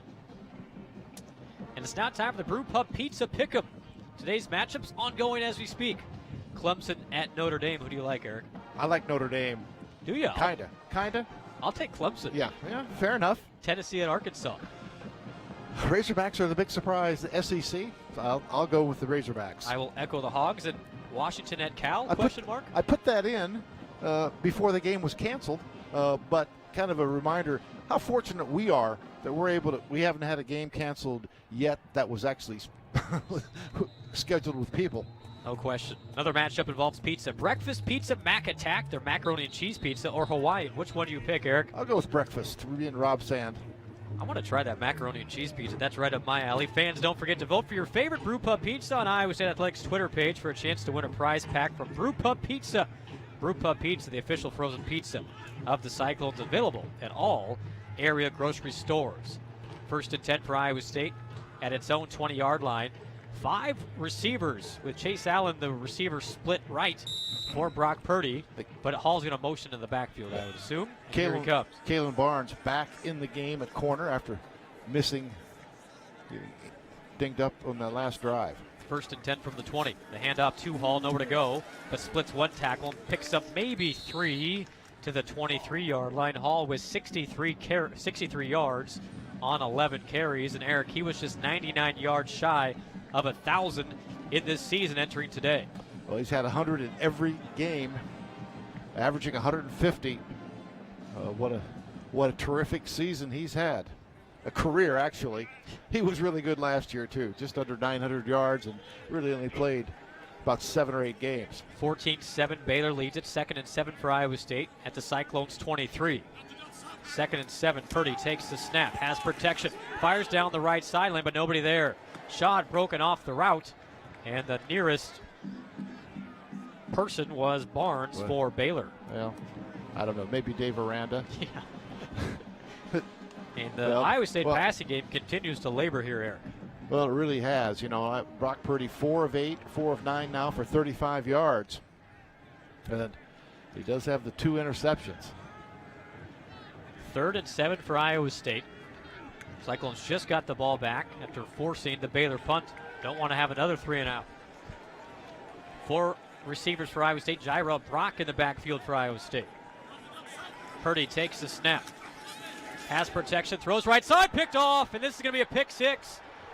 It is Petrie for the touchdown, and that was right in his lap for the easy pick 6 for Baylor. The 3rd interception of the half for Brock Purdy. Interception for a touchdown. Just stepped right in front of Charlie Kohler, and once again, Brock had 2 guys right in his face, and Baylor really outplaying Iowa State here in the first half. Petrie, the defensive touchdown for the Bears, and all of a sudden the Bears back up 20-7 with the extra point pending. The junior from Stafford, Texas, with the biggest play of the game. 7:21 to play before halftime. The extra point is by Mayers, is up, and it is good. And Baylor with a haymaker leads it 21-7.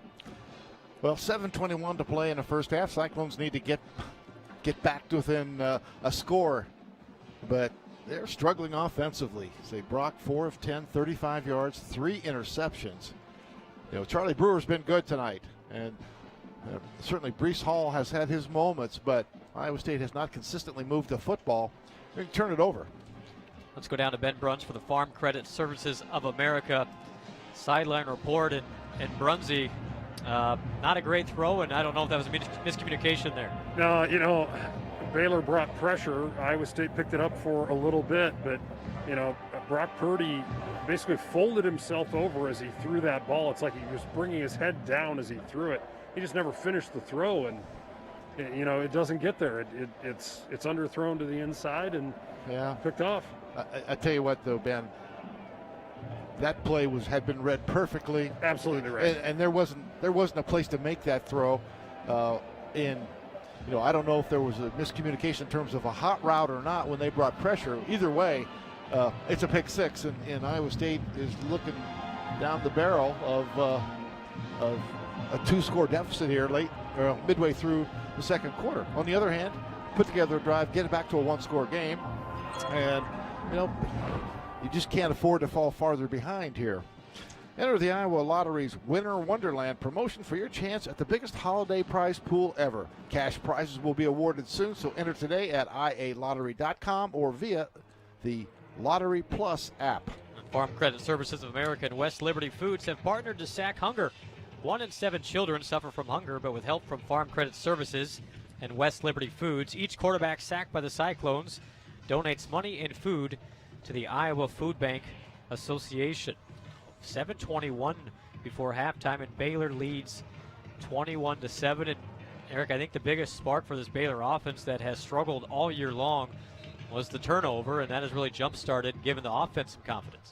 Well, I think so, but I mean, they took over initially deep in their own territory when that long pass was intercepted by the Bears.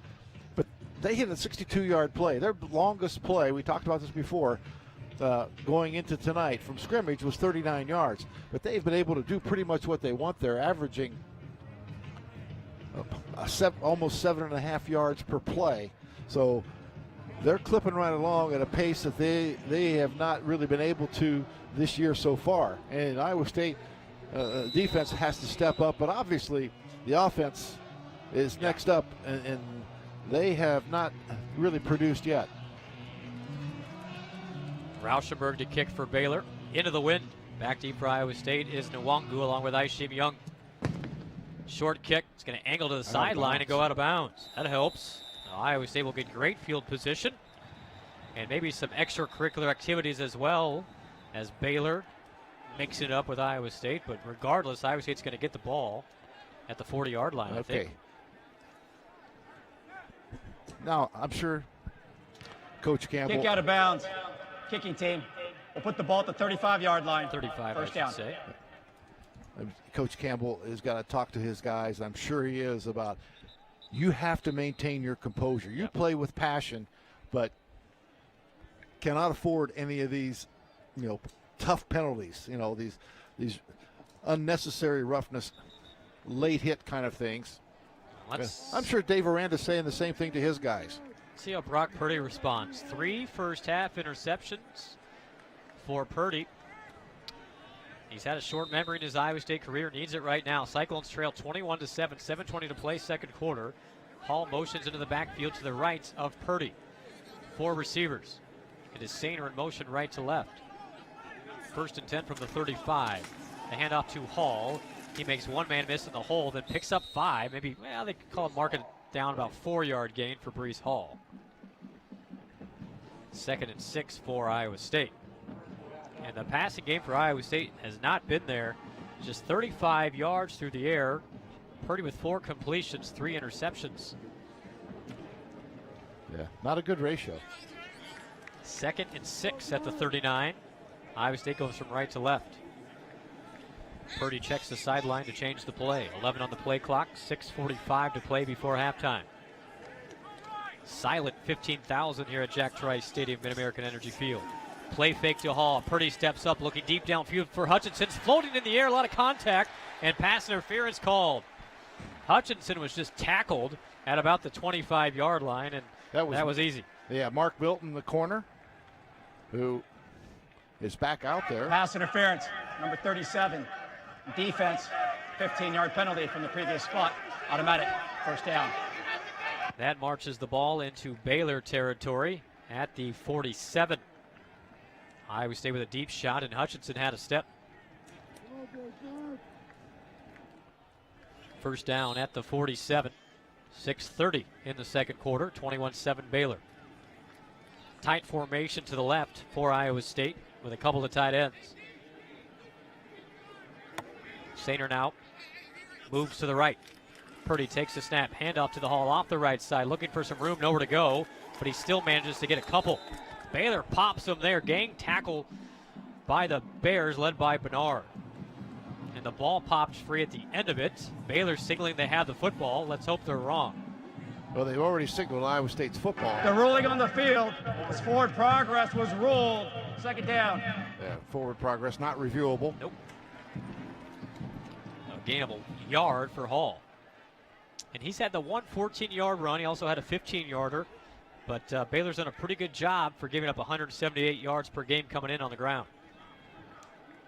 Well, Iowa State's kind of on that pace right now, but it's really been the passing game that has been the issue. Shaw and Hutchinson split left. Akers in the slot left. Purdy in the shotgun, 2nd and 9 at the Baylor 46. Purdy takes the snap, pass time, throws across the middle, wide open man is Kohler. He has the first down at the 36-yard line. Bernard takes him to the ground after a gain of 10. Yeah, nice job that time. Purdy, plenty of time, and Charlie Kohler just a little stop route, just find that opening in that zone, sit down, and the ball on time. Cyclones go quickly, high snap with the handoff to Hall anyway, but he is met in the backfield and lost a half a yard. It was Doyle along with Bernard for the Bears, and get back to the line of scrimmage maybe. Yeah, timing of that play was really disrupted right from the get-go with the snap a little bit high. But also, Bernard, Doyle, a couple of really good linebackers. 2nd and 10 for Iowa State. Kohler in the slot to the right. Hutchinson wide right. Iowa State from right to left. Now Hall motions to the right. 3 receivers to the right side. Purdy all alone in the backfield. Takes the snap. Throws left side. It's caught by Sainer, who's all alone. And he barrels over a Baylor defender near the first down. I think he has it. Dylan Sainer with some power. First down at the 25-yard line. And that's another Cyclone first down for Farmers. Brought to you by our friends at Pivot Bio. Another $25 to the Iowa State College of Agriculture.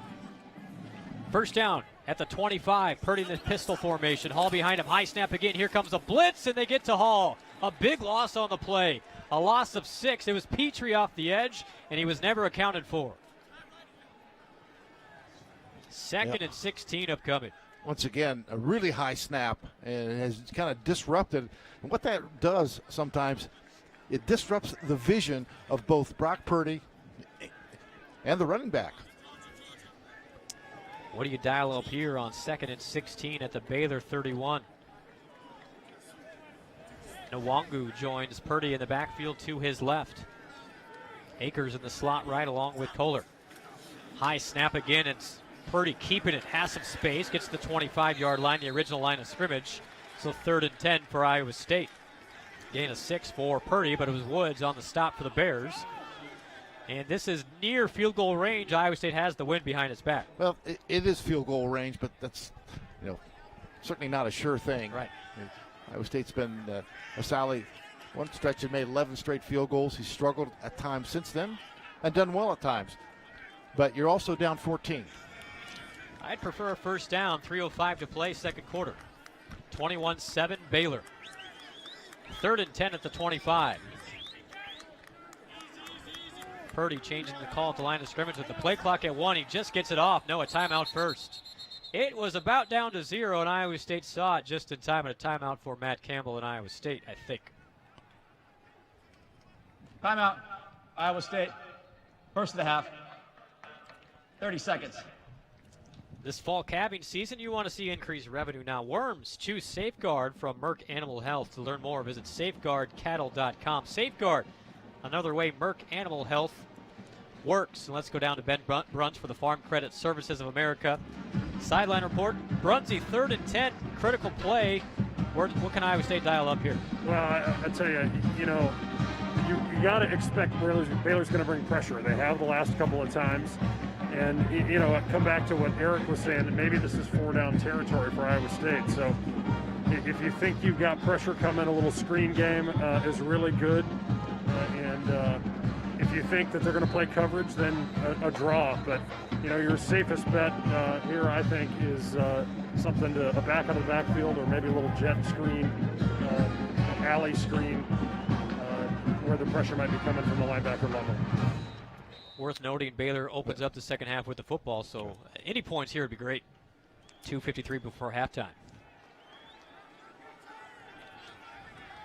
Iowa State came into today tied for first in the Big 12, and K-State lost this afternoon. So with a win, Iowa State could be alone in first, but trailing 21-7 second quarter. Purdy in the shotgun, 3rd and 10. They're going to run it with Hall, and he is met with nowhere to go. Maybe a yard if that, and Baylor was not fooled by the run. Utley makes the stop for the Bears. Yeah, just absolutely nowhere to go. And Iowa State's going to send Connor Asali out there. and will attempt about a 42-yarder. Sally 6 of 9 on the year in his field goal attempts. His career long is 50. This will have the wind behind his back, and they'll mark it at 42. Out of the Clark hold. Snap is down, hold is good as Sally's kick on the way, has the distance, and it is good.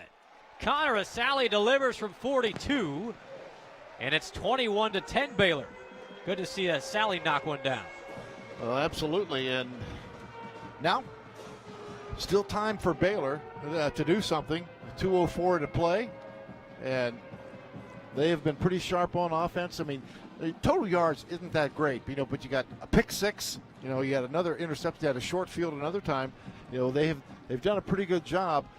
Averaging 7.3 yards per play, and I have to think they're going to be fairly, I'd say moderately aggressive here, because Charlie Brewer's really been on his game. 8 of 11 for 140 yards. Your perfect car is here. LaPorte City Auto Sales specializes in getting you into the right car at the right price right now. LaPorte City Auto, proud supporter of Iowa State football. The Sally field goal makes it 21-10 Baylor. Also victors in the Big 12 today: Texas, Oklahoma, TCU, and Oklahoma State. We start talking about the Big 12 championship race. Nearing must-win territory for Iowa State tonight. 21-10, Baylor leads it, 2:04 to play in the second quarter. And it is going to be Nettles to kick off with the wind behind him. End over end, but short kick. This is returnable for Ebner at the 6-yard line. He angles up the middle of the field, now looks right. He's popped. He's popped hard at the 25, holds on to the football, and falls forward to the 26-yard line. Good job by that Iowa State special teams unit. Minute 58 to play here in the half, and Baylor with all 3 of their timeouts remaining. Hy-Vee Homefront helps organizations that serve our nation's military veterans and their families.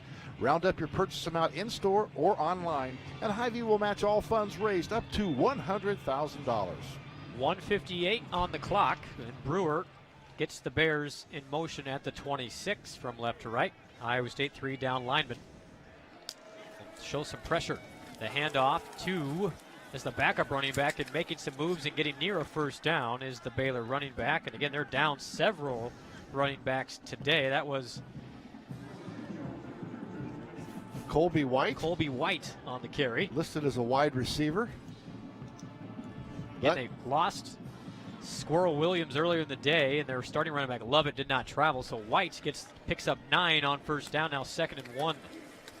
Handoff to White off the right side, makes a move, then stumbles to the turf after a first down at the 40-yard line, but picks up the first down. The clock will stop with 1:25. Yeah. The Bears going kind of quickly, but not super fast right here.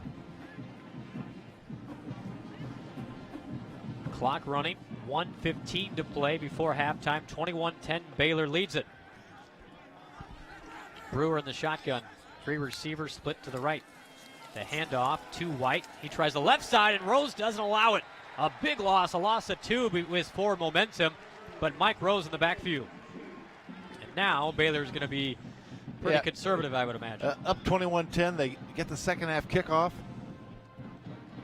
Another tackle for loss for Mike Rose. Well, he's having a year. He's having a career, actually. That's his 7th tackle of the day. Second down, 13 at the 36-yard line, and Baylor letting the clock go with 10 on the play clock. Yeah. Brewer maybe snap it, but a timeout first by Dave Aranda and the Baylor Bears. Timeout, Baylor. 27 seconds to go. 30 seconds. I mean, they can run one play and then let the clock run out. Of course, Iowa State with a couple timeouts, they may do something too in terms of using their timeouts. Game clock operator, please reset the game clock. 29 seconds. 2-9. So, adding 2 seconds to the clock. And if you're Iowa State, do you try and call a timeout and try and get the ball back, or at least make them punt it into the wind here? Well, I'm kind of a fan of trying to block the punt. Yeah. And if you rough the guy, so be it. I mean, it's still going to be around midfield, for maybe one play. But only is second down, so still some work to do for Iowa State's defense. And it is White along with Brewer in the Baylor backfield at the 36-yard line, 21-10 Baylor.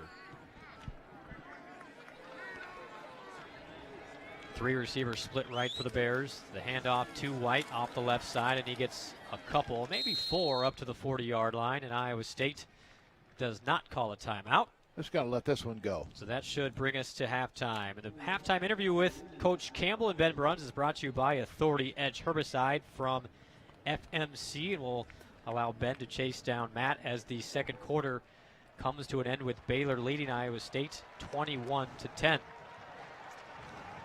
Ben going to track down the head Cyclone coach. First half.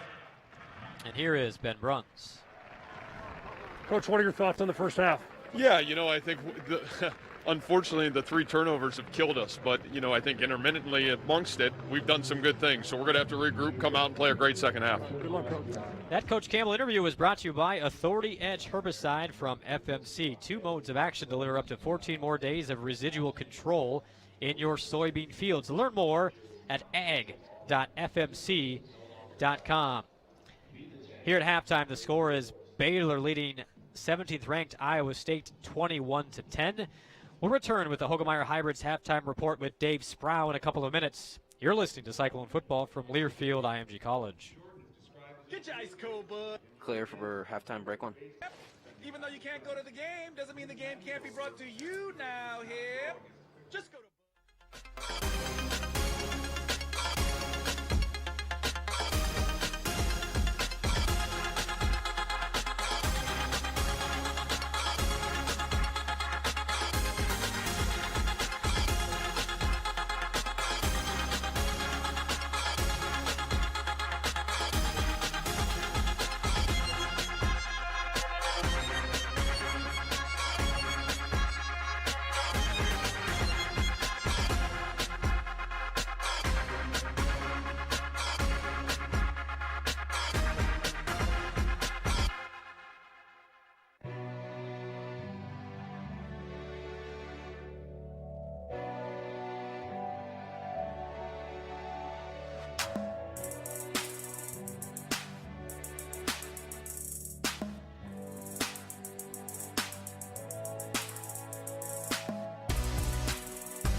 11:21 to go in the half.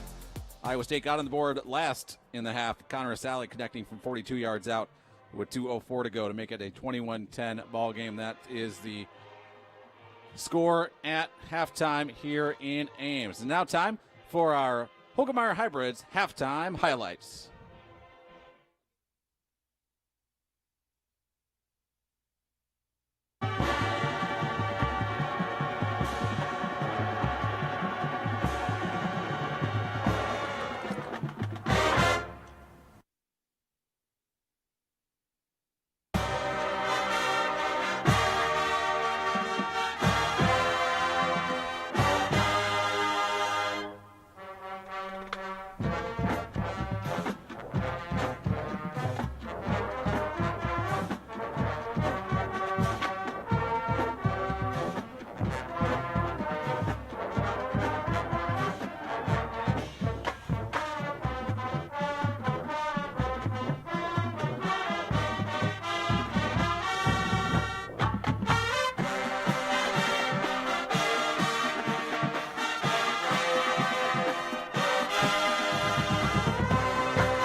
and that would end up proving to be the game winner. OSU wins in Manhattan 20-18. 19th ranked Oklahoma, no problems with KU today. Snap to Rattler, he'll roll right, looking end zone. Rattler will run it.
yards and a touchdown.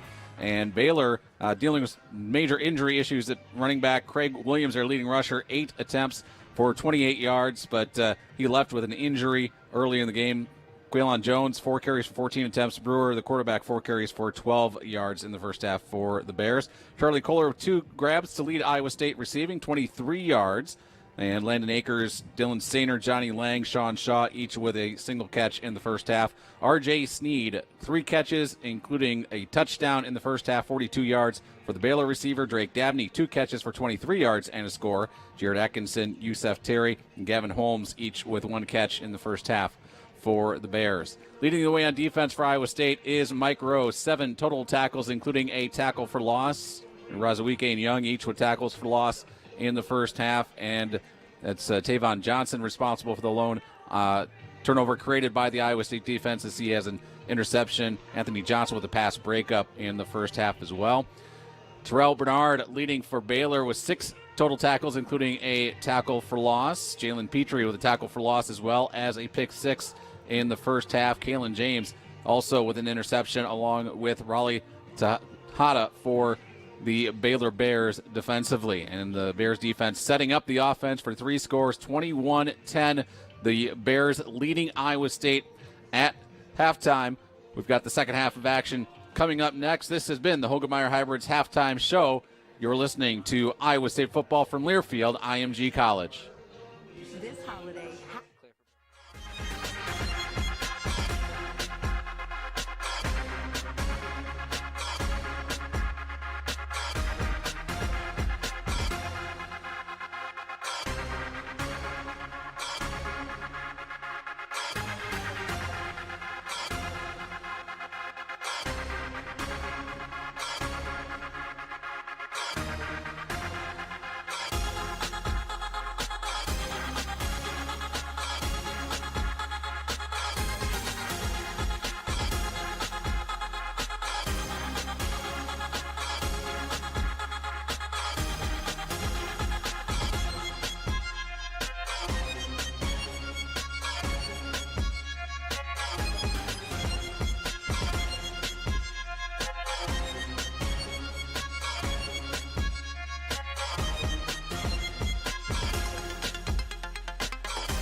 Of the number one story. Iowa State with 3 first half turnovers, 1 resulted in a Baylor touchdown. Iowa State only 141 yards of offense, and to be honest, it wasn't the 85 yards rushing that was, that big a problem. I mean, they could have done a little better, of course, but at 6-12, throwing the football for 56 yards and 3 interceptions. I mean, that's always going to put you behind the 8 ball. Now you're playing catch-up football as we begin the second half, and I think the important thing is you be the first team to score here in the second half. You've got to find a way. You're going to kick off. Can the defense make a play? Can they get a turnover? Can they get a 3-and-out? Something to inject some real life into this whole football team, because maybe seems just a little bit lacking. Once again, you're playing in these weird environments, not a lot of people, and sometimes it's easier to be focused when you just have a group on the road. And Totally. I give Baylor a ton of credit. They're coming up here without some of their key guys, and they're 1-3 on the season. And man, they're banding together, and I think they're doing it for the guy next to them, and they're playing really well. It's interesting coming into this week. The concern for Baylor was they didn't have enough spirit on the sideline, and they had started extremely slow in all their games, but not the case today. It's been Iowa State being the victim of that. It's 21-10 Baylor because of it. It is Iowa State to kick off to open up the third quarter, as Nettles will kick into a pretty significant win, still blowing at 12-15 Iowa from State. the south. Well, Iowa State wants that win in the fourth quarter. Let's hope it gets down to that. And Iowa State in great position going into the fourth. Treston Ebner back deep for the Bears as Nettles approaches at the 35. Good kick, end over end and deep. Sends Ebner back. He's going to fair catch at the goal line. So good job by Drake Nettles. Touchback. Baylor starts at the 25. 25. First down. Terrific kick. Is into the win for Nettles, and so there's one bright spot today has been Iowa State's kickoff team much better today, thanks a large part to Nettles, who has not allowed returns a couple of times. Baylor starts at the 25-yard line, leading 21-10. Charlie Brewer in that first half, 8 of 11 for 140 and 2 touchdowns. He did have 1 interception, and Iowa State would love one of those right here. But largely, Iowa State unable to get a whole lot of pressure on Brewer in that first half. Datron Young opens the second half at the corner spot in place of Tavon Kyle. Brewer starts the shotgun with White to his left. He steps up, is pressured, and he gets out of the first tackle. Now rolling off the right end, and gets escorted out of bounds by Hummel after a gain of 3. Almost got him in the backfield, but Brewer with some strength to get out of Bailey's attempt for a sack, and he got 3 out of the deal. Yep. Jaquan got a hand on him, but Jaquan was also being blocked at the same time and couldn't quite bring him down. 2nd and 7 for Baylor. Opening drive, third quarter. Baylor 21, Iowa State 10. Just underway here at Jack Trice Stadium, Mid-American Energy Field in the third.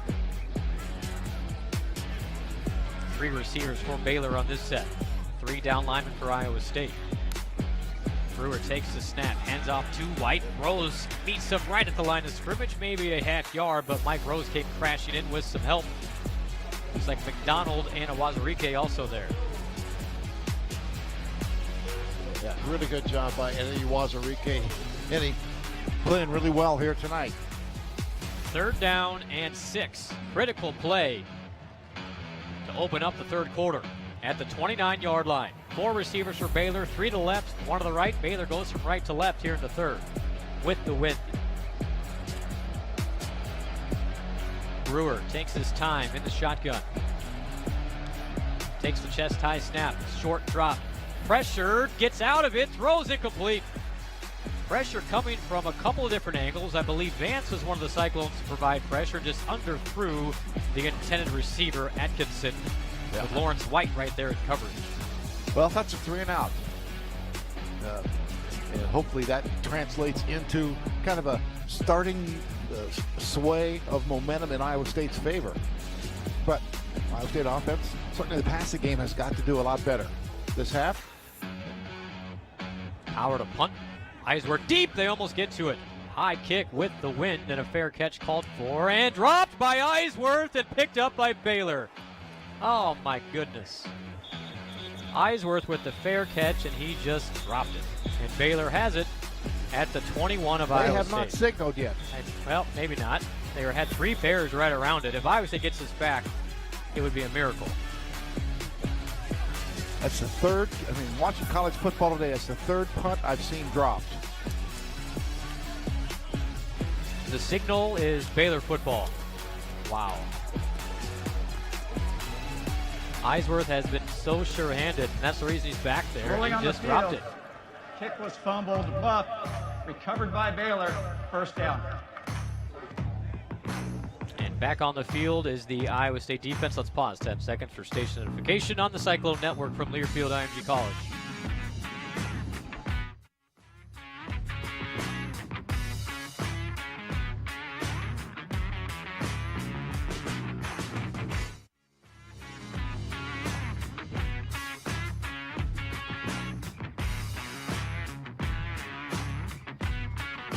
White, and he gets a yard as Iowa State's defensive interior right there to stop him. So is Orion Vance, who's played well tonight. Lee there as well. Gain of a yard for White. Well, this is be a big-time stop for the defense if they could force a field goal attempt here, or even better, get a turnover. Second down. Brewer takes the snap. Now he's going to quarterback draw. Rose has a hand on him, but can't get him to the ground. Instead, he gets a couple of yards with Jaquan Bailey there after a gain of 2. So third down, and call it a long 7 for Baylor. Well, another chance for the defense to make a play. Just made one on third down. Iowa State getting Latrell Bankston and Will McDonald in. And Eddie Wazarike coming out. 3rd and 8, we'll call it, at the 19-yard line in the red zone. Iowa State's got to call timeout because they have 12 men on the field. And John Haycock is livid on the sideline. Timeout, Iowa State. First of the half. And we'll take a timeout as well. Big third down upcoming when we come back. 21-10, Baylor leads it in the Iowa State red zone. 12-16 remaining third quarter. This is the Cyclone Network from Learfield IMG College.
Welcome back to the Wellmark Blue Cross Blue Shield second half. Baylor leads Iowa State 21-10, 12-16 to play third quarter. Baylor football with a third down upcoming. Let's go down to Ben Bruns for the Farm Credit Service of America sideline report. Ben, Iowa State needs to stop here. Yeah, no question, guys. Just comedy errors at times in this game, and here's one you got to bounce back from.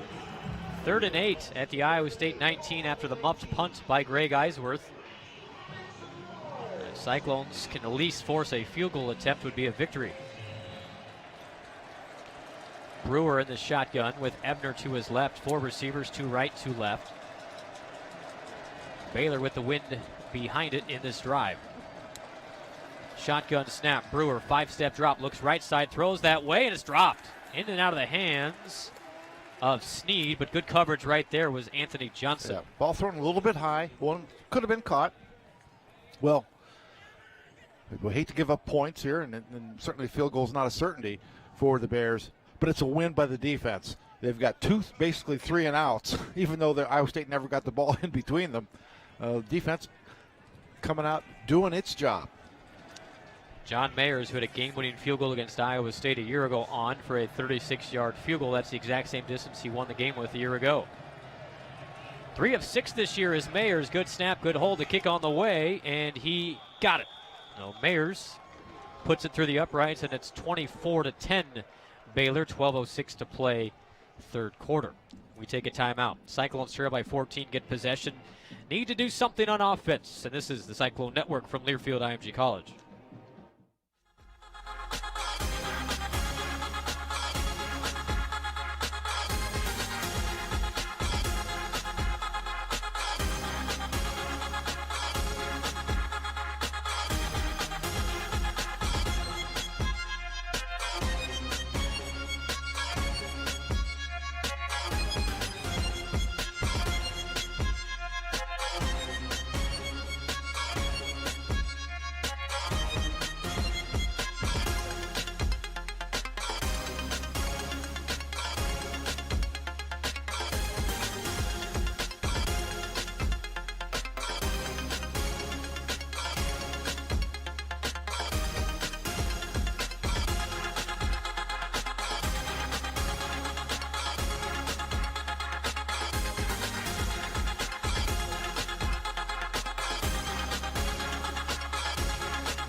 The Wellmark Blue Cross Blue Shield second half. The 36-yard field goal by Mayers is good to make it 24-10 Baylor.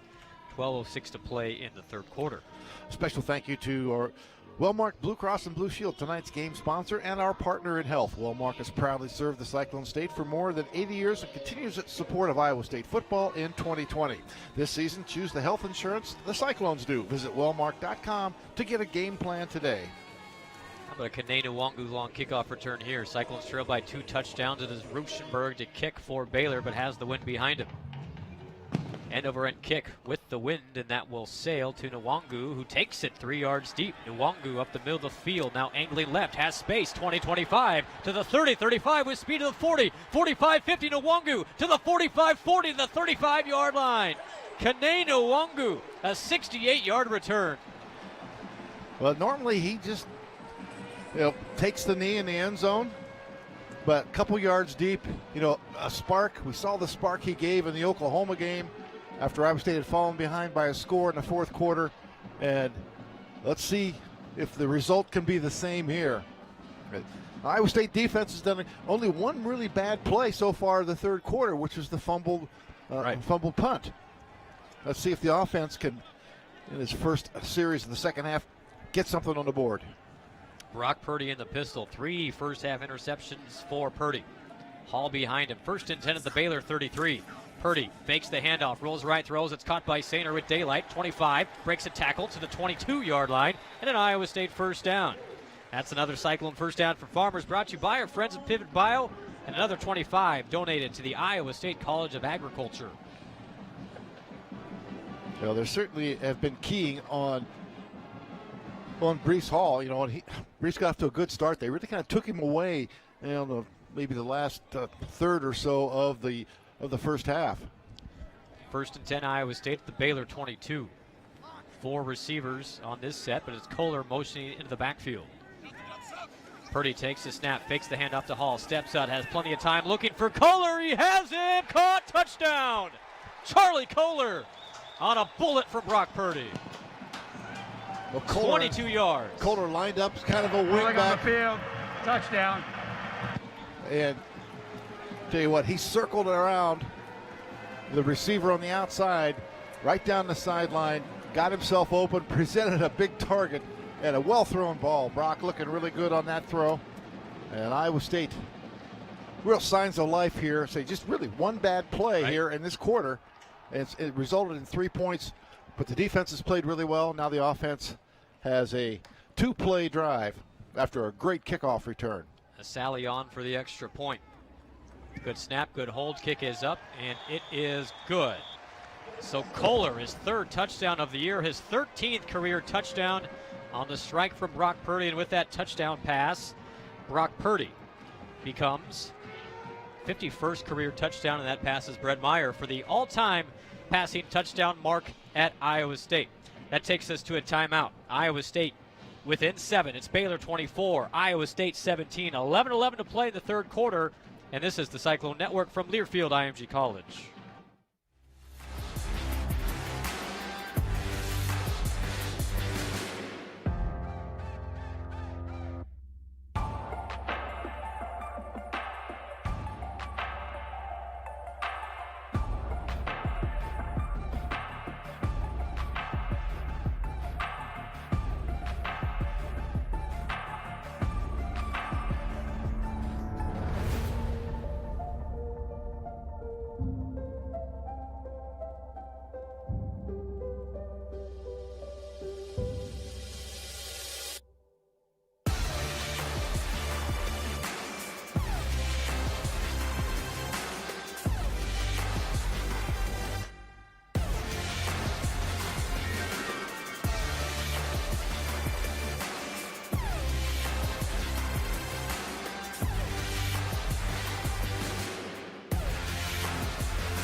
Welcome back to the Wellmark Blue Cross Blue Shield second half.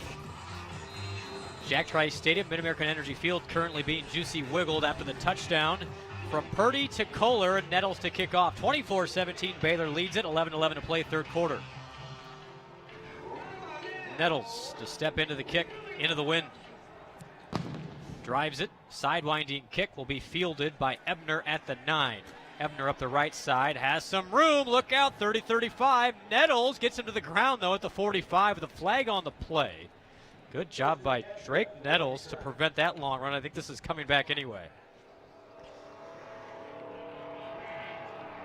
We'll wait the award from Scott Campbell, but that's at the 30, which should be a block in the back.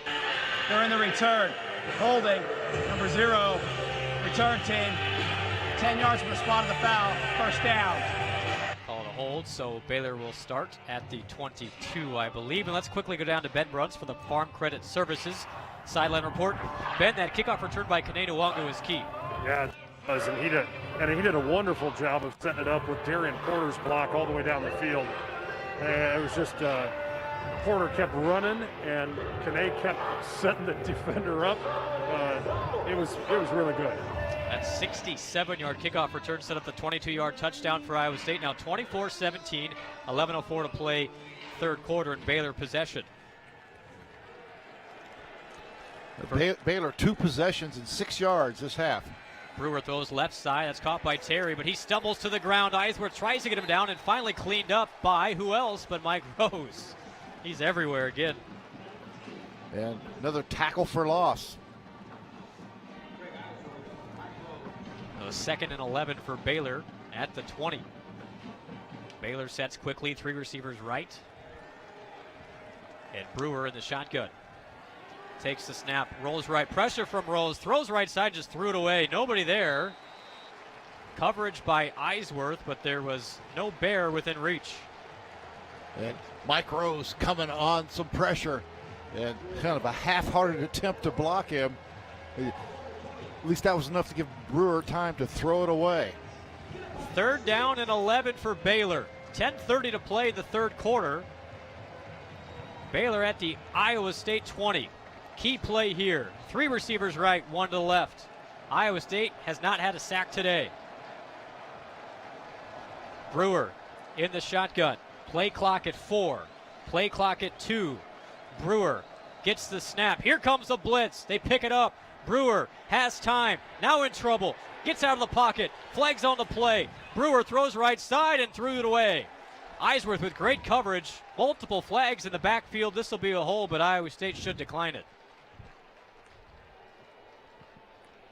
Cyclones finally able to get Brewer, but credit the coverage by the secondary. I mean, actually picked up the safety blitz. Right. Here. Holding, number 1, offense. That penalty is declined. 4th down. That was Tristan Ebner. So here, 9 offensive plays for Baylor here in the second half. Right. 4 yards. Oh, they've done Iowa State defense has done a terrific job. And the kickoff return set the offense up, and now a 1-possession game, and Iowa State's got to get the ball back. It is Isaac Power to kick, and it's Eisworth back deep for Iowa State at the 35. Good snap, Power. High kick with the wind, and this is a boomer. Eisworth will let it drop at the 20. It takes an Iowa State bounce, actually, just side spins near the sideline at the 20-yard line. Good punt by Power. Terrific punt. Got that one up in the wind. And Iowa State begins its next possession at the 20 after I think it was a 54-yard punt officially, but we'll check on that. Iowa State possession when we come back. 24-17, Baylor leads it. 10:08 to play in the third quarter. You're listening to Cyclone Football from Learfield IMG College.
Cross Blue Shield second half. Filling in for John Walters, I'm Brent Bloom.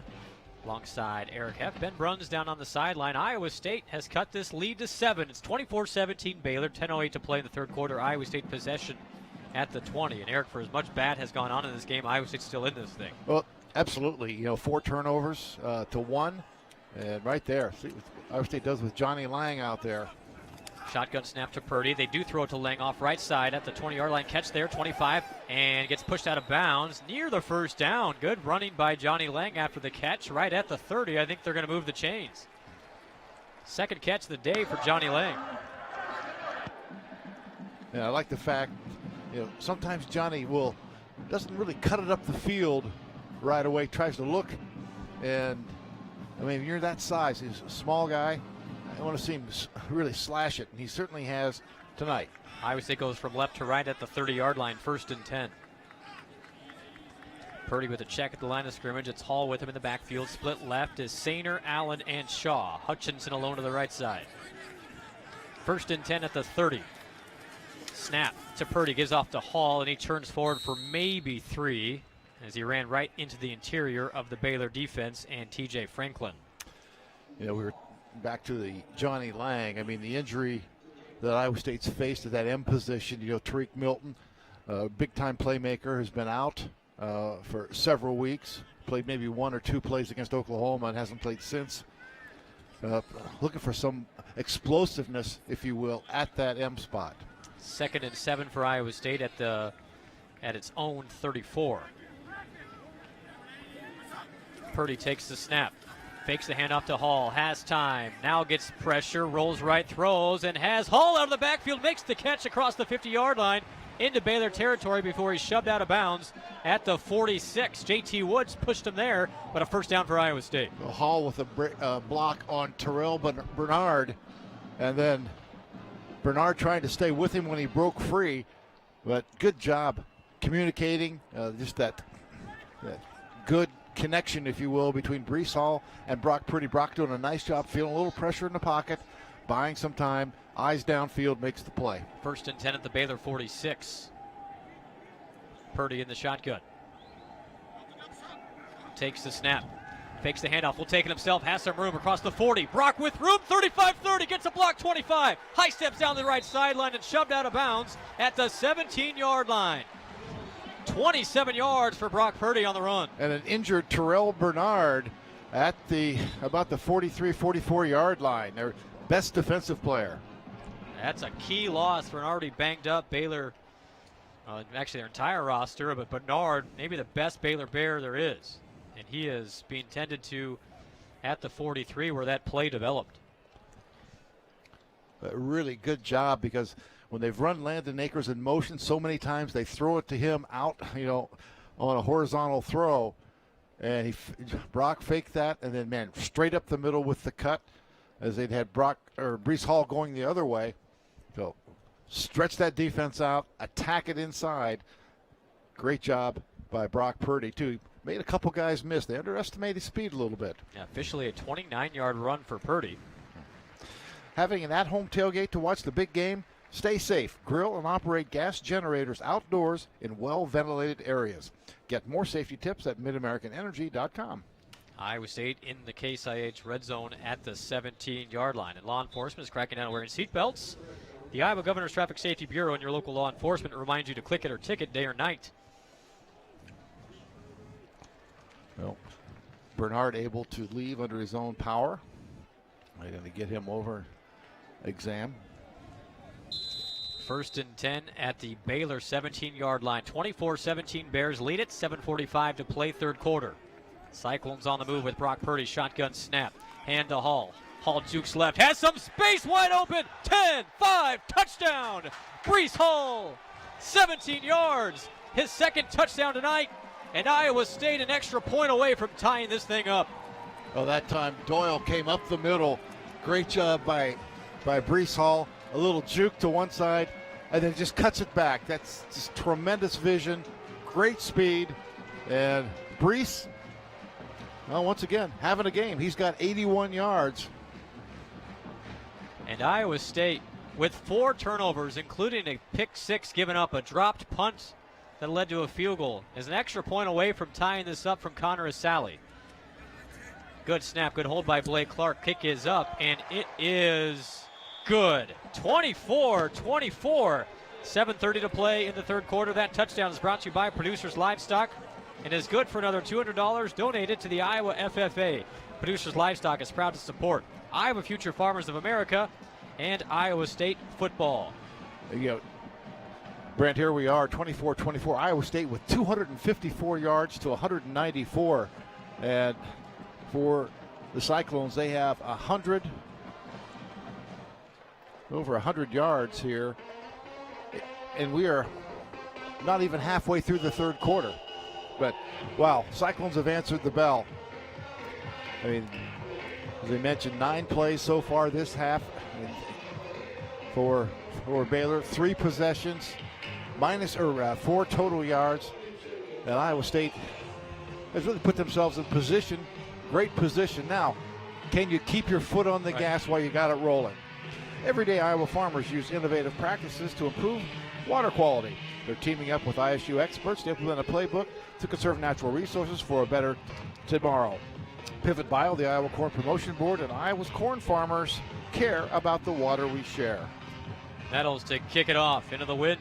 24-24 here at Jack Trice Stadium, Mid-American Energy Field. Good kick by Nettles. Sidewinds to the 5-yard line, caught at the right sideline by Ebner. Up to the 20, 25, outside to the hash to the 30, and then finally shoved out of bounds at the 29-yard line is the official marker. And this Baylor offense, what 6 yards? 4 yards in this third quarter, back to work. Yeah, 4 yards and 3 possessions. Now, Iowa State defense has been on point and sharp. They got to remain that way. I mean, Charlie Brewer's an experienced guy. He's had a solid game. Just hasn't been able to get anything done here in the second half. Iowa State has been able to get people in his face, which is a change for the most part from the first half. Well, whenever there's an Iowa State game to watch, there's a Bud Light right there. 1st and 10, Baylor at the 29-yard line.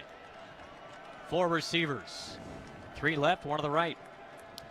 It is Brewer, shotgun, takes the snap. Steps up, throws right side. That is caught by Jones, and he gets 3 before being pushed to the ground by Hummel along with Vance. Quaylen Jones out of the backfield makes the catch. Gain of 3. But once again, that's a check down. Iowa State doing a nice job taking away what they're looking for.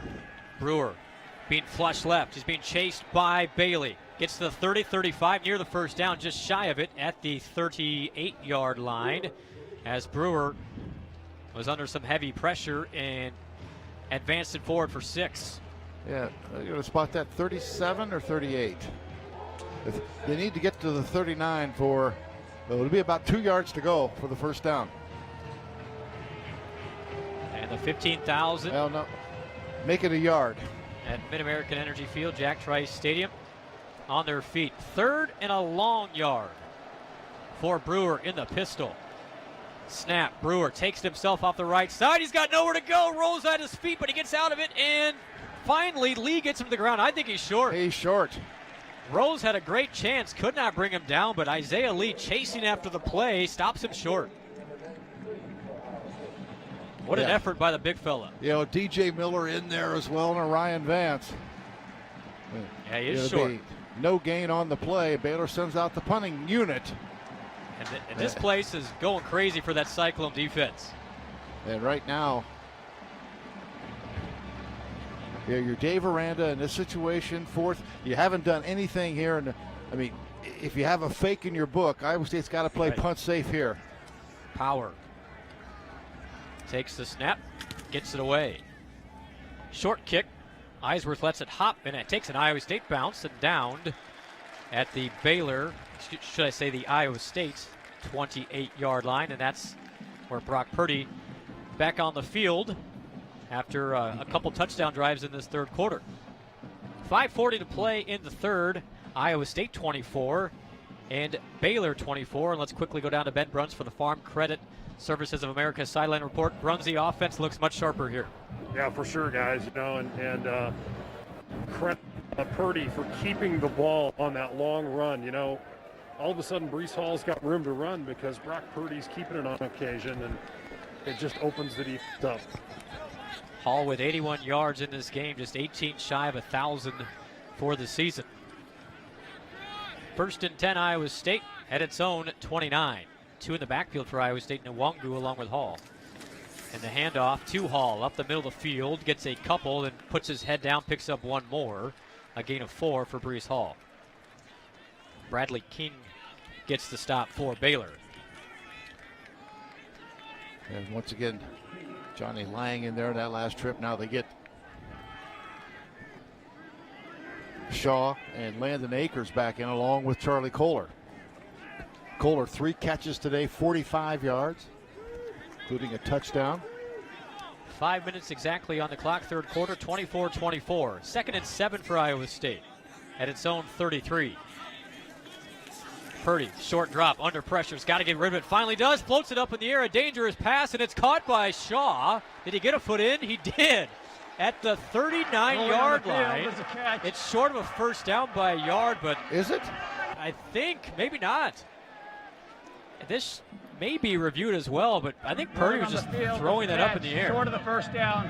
Previous play is under further review. It looked to me on the replay that the right foot went out before the left foot was in, but well, we'll take a look. You know what? If that's an incompletion, yeah. You know, when that ball was in the air, I would have signed up for incompletion. That's close, but I think he was out of bounds. So they will go to the replay monitor for the first time today, does Scott Campbell. And while the Iowa Corn Cyhawk series is on hold for this season, Iowa's corn farmers will continue to stand behind the unique series and everything it stands for, because here in Iowa, we grow corn, but the truth is corn grows Iowa. So it's either 3rd and maybe a half yard or 3rd and 7. Yep. Shaw, 6'6", you know, so throw it up. I thought he was trying to throw it away, but he had a man in his face. He couldn't really escape him. He escaped him just enough to get rid of the ball and not take the sack. So if it's an incompletion, it's going to be 3rd and 7, and I think they've already moved the down marker back. So this is going to come back. So it would have been 3rd and about a yard. Now 3rd and 7. But tell you what, this would be a big conversion on 3rd and 7 if that in fact is the case. Right. Because you've just got all the momentum and you want to keep it while you have it, because as we've seen, it can really be fleeting. And Iowa State so much better on offense in this third quarter. 141 yards at halftime for Iowa State. After review, in this. There's an incomplete pass. It's going to be 3rd and 7 from the 32-yard line.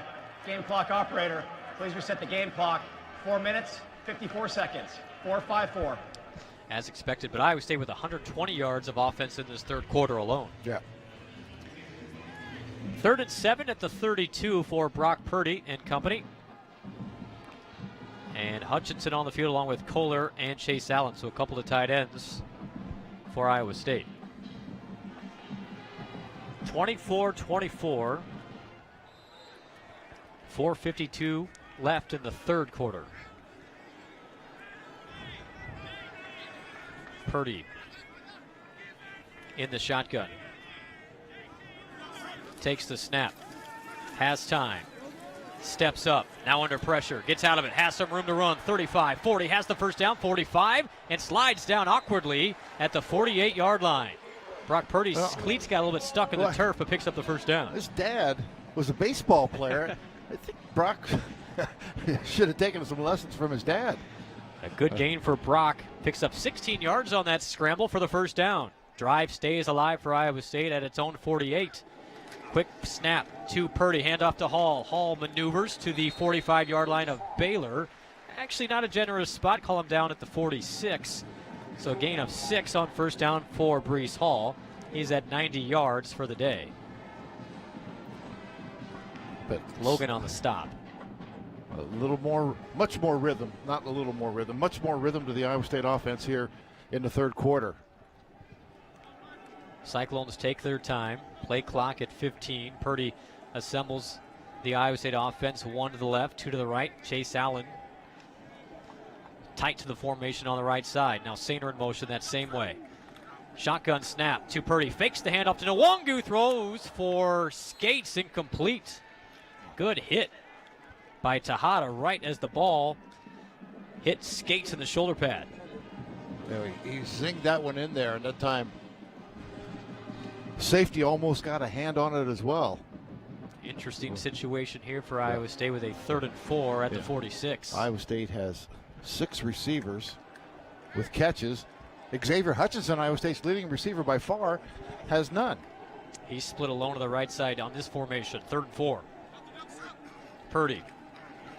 Rush coming, gets across the middle to Hutchinson, breaks the tackle, has a first down. Inside the 40-yard line, still on his feet to the 37 before he's shoved off out of the sideline. And a first down for Hutchinson just in time, Eric Heft. Yeah, just a drag across. And that time the safety came up and missed the tackle because I don't think he had a great angle, and just strength of Xavier Hutchinson, who's got some size. And the drive continues to churn for Iowa State. A first down at the Baylor 37-yard line. Game tied at 24. Clock ticking at 3 minutes in the 3rd quarter. And Brock Purdy has been excellent in this 3rd quarter. 2 receivers on this play, one to the left, one to the right. Shotgun to Purdy, hands to Hall. Hall a couple of moves in the backfield, gets loose, has a first down to the 25. Almost broke it all the way, but a gain of 12 for Breece Hall, and that puts him over 1,000 yards for the season, and an injured Baylor Bear on the play. Tejada is the one down, we think. Yeah, it is, and he's a big-time corner, one of the best corners in the league, a senior, off that great defense from a year ago. Their other corner was dinged up earlier, but he's been able to come back. But Tejada has been the guy that just hasn't given up much here tonight. He kind of limps off the field, but under his own power. With that run, Breece Hall, over 1,000 yards on the season. He's the 2nd fastest Cyclone to do that. Only one faster was Troy Davis. Yeah, 1995. Troy's first 2,000-yard season. There's been some comparisons. People talk about, those two guys, and, it's a worthy conversation. Yeah, Hall's grinded today. 21 carries, 102, and 2 touchdowns. 24-24 the score, 2.5 to play 3rd quarter. 1st and 10 for Iowa State at the 25 of Baylor. Purdy in the shotgun, Hall to his right. Hand to Hall, another carry off the left side. Gets a stiff arm in the 20-15 down the sideline and knocked out of bounds near the marker. Just short of the marker, a gain of 8, maybe 9 for Hall, and he's starting to get going here. Yeah, and he's kind of wearing him down. He gets to the edge, and boy, Baylor has just really had a very difficult time setting that edge, like a lot of teams have. He is quicker getting there than you think, and if you overplay it, man, he's so great at cutting it back and cutting inside. Methodical drive for Iowa State on this one. 2nd and 2 at the Baylor 17 in the Case IH red zone. Hand to Hall. Moves in the hole to the 10, to the 9, to the 8-yard line. More hard running for Breece Hall off that left side. The left guard, Schweiger, paving the way. Utley and Doyle make the stop. Iowa State's inside the 10. And by the way, Raleigh Tejada is back in the game for the Bears at corner.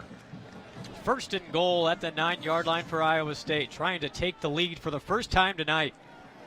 Purdy in the shotgun, 3 bunch to the right, 1 to the left. That is Hutchinson. Purdy takes a snap shotgun, hands to Nwangu. He tries the left side, nowhere to go. He's lucky to get back to the line of scrimmage. A couple of Bears there. And it was Logan along with Milton. And a gain of maybe a loss of a yard for Nwangu. Yeah, back to the 10. And Chase Allen's going to check in for Landon Akers. So some big targets out there. 13 personnel, 3 tight ends. This current play, 10 plays, 61 yards. It has taken 5 minutes off the clock. Just 30 seconds remaining in the 3rd quarter. 2nd and goal from the 10. Purdy in the shotgun with Nwangu. Fakes the handoff. Purdy has time, steps up, throws. He has Allen, touchdown! Chase Allen from Brock Purdy. Iowa State in front. Yeah, first lead of the night. Boy, what a dominant 3rd quarter this has been for Iowa State. Man, they have played terrific football, about 170-plus yards of offense to 13, and erasing a 14-point deficit here in the 3rd quarter. The 4th career touchdown for Chase Allen. He was right in the back of the end zone. And a strike from Brock Purdy, his 2nd touchdown throw of this quarter. Iowa State leads at 30-24 with the extra point from Asali. Good snap, good hold, kick is up, and it is good. Asali perfect for the night.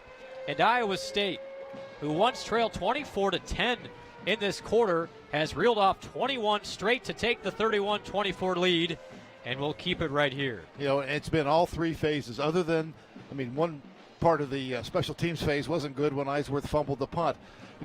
But what you like about what Iowa State did, defense didn't blink. Quick change, quick turnaround. You get back out there, and they give up a field goal, which is probably about as good as you could hope for in that situation. Offense drives. Kene Nwangu, though, his special team play sets Iowa State up, but then, man, it's just been defense. No first downs here in the 3rd quarter in 4 possessions. That'll do it. For Baylor. So you're giving your offense a chance, and the offense is finding rhythm, getting really good play from just about everybody. That touchdown's brought to you by Producers Livestock and is good for another $200 donated to the Iowa FFA. Producers Livestock is proud to support Iowa Future Farmers of America and Iowa State football. $600 from Producers Livestock just in this quarter. And a couple of good 3rd down conversions as well. 31-24, Iowa State leads it. Last kick into the wind for Nettles.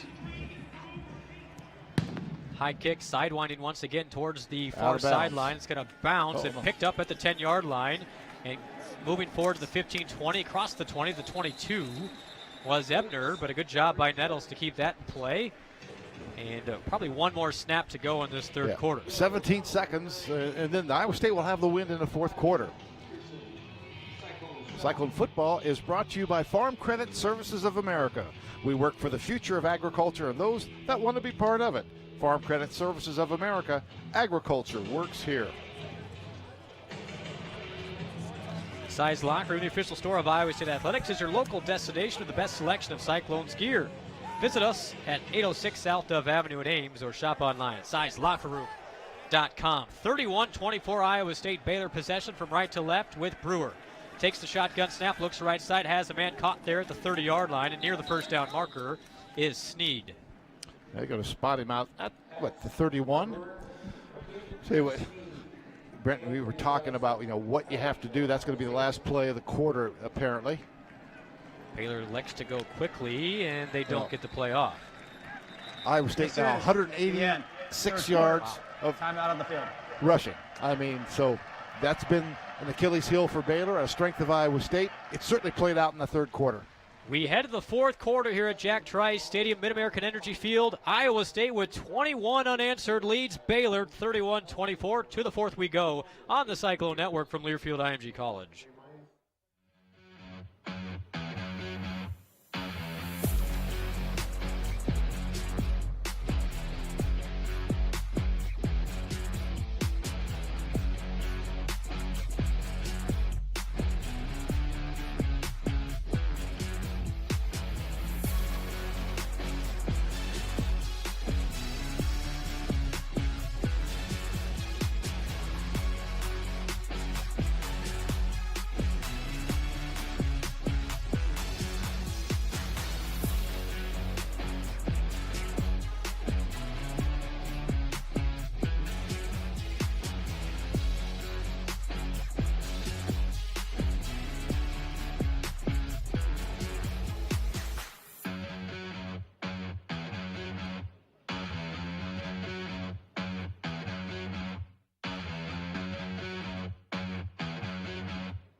Second half, Iowa State leads it 31-24. Down to Ben Bruns for the Farm Credit Services Sideline Report. Ben.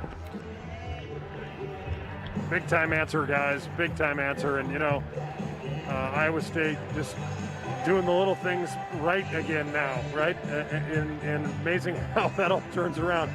The big time catch by Xavier. Eric, you were talking about it off the air. Huge play. Yeah, big third down conversion. They kept the drive alive. It gave Iowa State the lead. 2nd and 1 for Baylor to open up the fourth quarter. It is the handoff to Ebner. Has some room off the left side. Breaks one tackle and gets the first down. But good job by Iowa State to contain him after a gain of 2. Yeah, but a first down for Baylor. Yeah. Ebner is dangerous for sure. 5'11", 208-pounder, senior. Iowa State gets some fresh bodies in defensively. Actually, you get Will McDonald, Isaiah Lee, and the Wazarike in that D-line. 1st and 10 for Baylor at its own 33. 4 receivers for the Bears. Brewer in the shotgun. Here comes the blitz from Iowa State. It's picked up originally, but now under pressure and getting the sack is a Wazarike. He got that big right mid on him and just shoved him to the ground. Enio Wazarike. And it's a big loss. A loss of, 9 yards. And he, with that big 6'6" frame, got a hand on the shoulder pad and goes, "You're coming down with me, my friend." 2nd and 19 for Baylor. Yeah, first sack of the night for Iowa State. 4 receivers for the Bears. 3 right, 1 left. They go from left to right with Brewer. Under 14 minutes to play. Iowa State leads 31-24. Brewer, chest high snap, flat pass right side, caught by Jones, and he's met. It was Kyle, one of the first ones there. I think, no, it was Greg Eisworth. And no gain on the play. 3rd and a mile for Baylor. 3rd and 19. Yeah, from in their own territory, about the 24-yard line, and they would have to punt into the wind. So see if the defense, this would be a momentum changer if Baylor could find a way to pick this up. 3rd and 19, Brewer drops the throw, has some time, throws it short. It's caught by Jones at the 25, gets to the 30, and then 3 Cyclones escort him to the ground at the 29. And Baylor well short of the 4th down. That defense delivers once again. Yeah, one first down.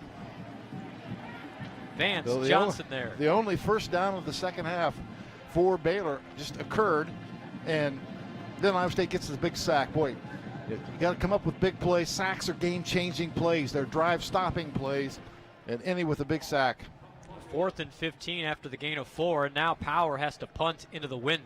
Greg Eisworth planted at the 29. Yeah, he's averaging 46 yards tonight. And they almost get to him, but Power blocked. It is blocked. It's blocked by Iowa State. I think it was Akers that got it and picks it up at the 12-yard line. Power had a pump fake. A flag comes in way late, but Iowa State blocks the punt. It was Landon Akers, but I tell you, Darian Porter was the one. He was going to block it, so he had to pump fake, and then Akers there to clean up. The ruling on the field was the kick was blocked. Sideline warning. Charge to Iowa State. That's their first of the game. First down. I can't remember the last block punt for Iowa State. I think it's been quite a while. I think you were just a child. Iowa State in position in the Case IH red zone at the 11-yard line of Baylor.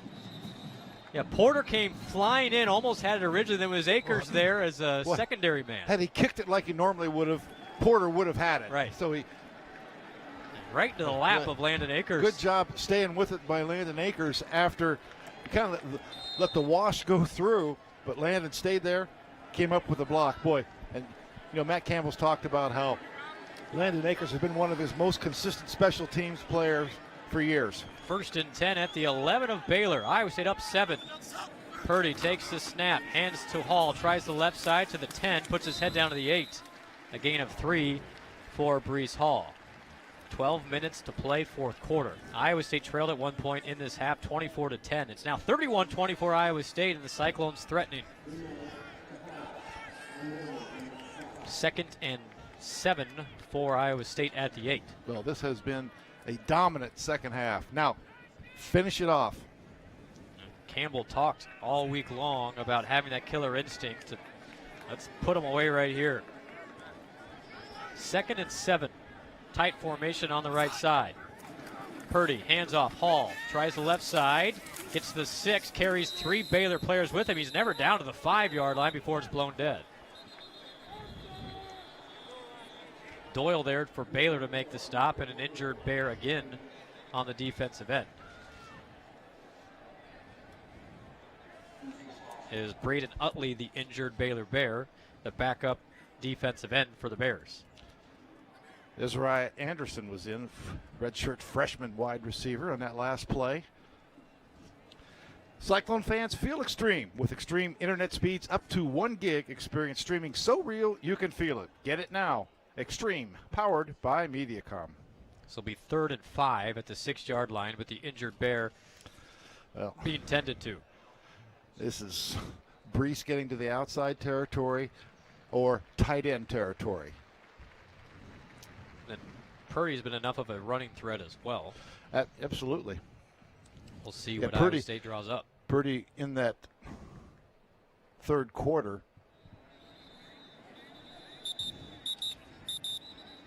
Let's see, what did he have rushing? He had 44 yards rushing in 2 attempts. Wow. A 29 and a 15. So 3rd and 5 officially at the 6-yard line. Cyclones lead at 31-24, 11-17 to play in the 4th quarter. First place on the line in the Big 12 Conference with K-State losing today.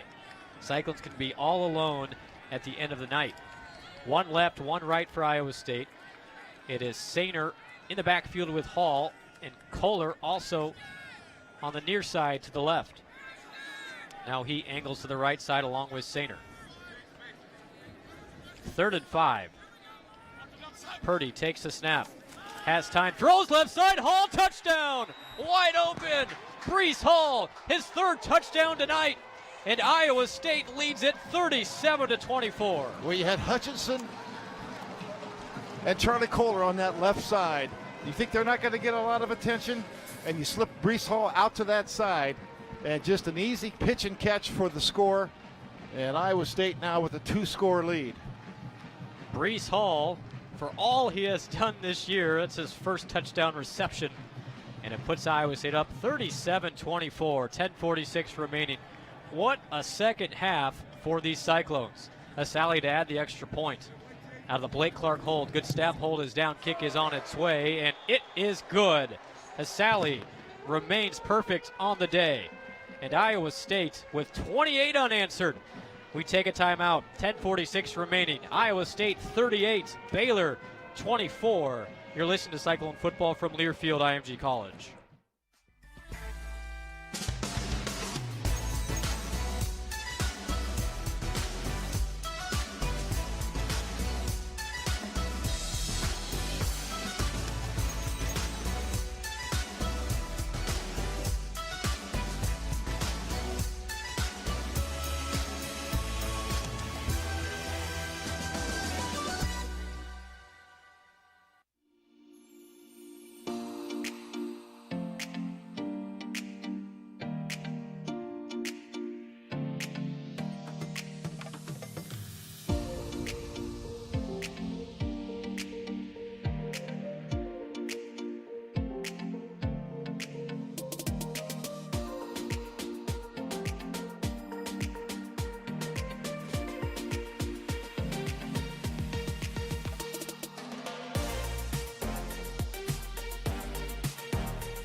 Oklahoma Blue Cross Blue Shield second half. All Iowa State in the second half, leading Baylor 38-24 after 28 unanswered for Iowa State. And that latest touchdown brought to you by the Producers Livestock is good for another $200 to the Iowa FFA. Producers Livestock, proud to support Iowa Future Farmers of America and Iowa State football.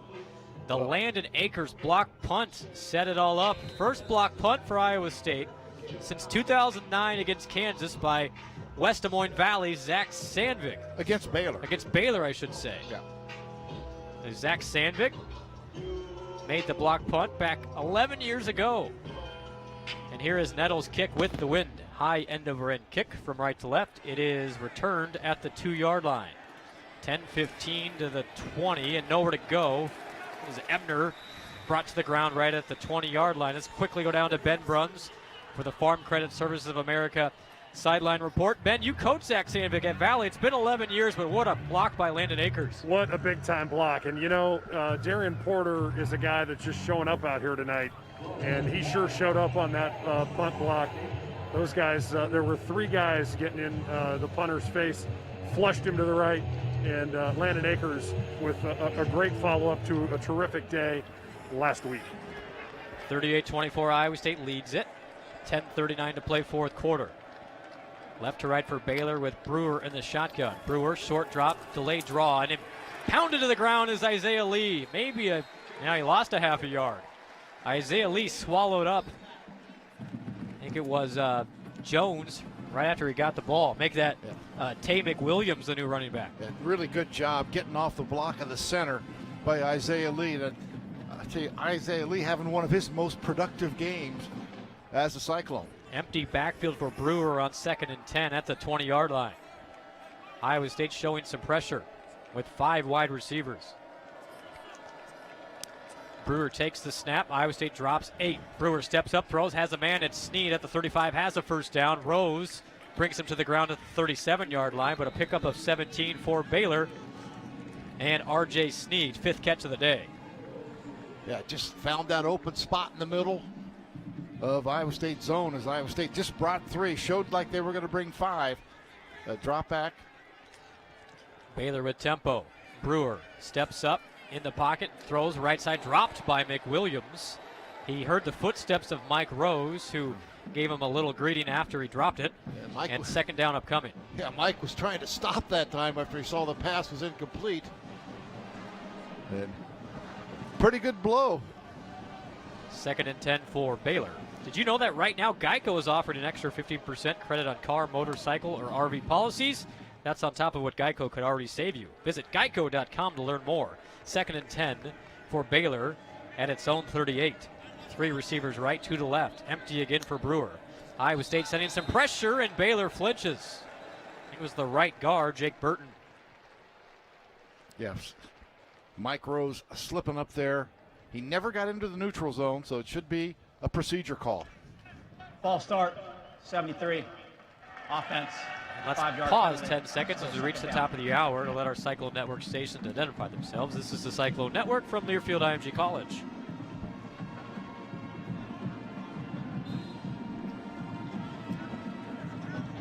Five, 4, 3, 2, 1. 2nd and 15 for Baylor. Brewer under pressure, steps up in the pocket, throws it deep downfield, has a man, but it's overthrown. Tried to find Yusuf Terry, who had a little bit of a step on Ishim Young, but it falls harmlessly to the ground. A little bit. The ball thrown way to the inside, and just, Ishim not in really bad position that time. Brewer just trying to make something happen here. Now, if he gets a little desperate, can Iowa State make him pay with the turnover? 3rd and 15 for Baylor. The siren sounding here at Jack Trice Stadium. Trying to motivate this Iowa State pass rush. 3rd and 15 at the Baylor 33. Brewer with 5 receivers. Short drop. Has time. Now flushed right. Rolls right. Still has it. Throws short. It's caught by the tight end. And it's a short gain to the 42-yard line as he found Dabney for a gain of 7, but well short. And see if Baylor goes for it with 9:15 remaining, down 14. Yeah, down on their own side of the 50. 4th and 6. And And they will. This could be one last hurrah for Baylor, down 14 if Iowa State gets the ball in Baylor territory. 4 receivers, 3 trips left. Bears with only 2 first downs here in the second half. 4th and 6 and a timeout for Dave Aranda.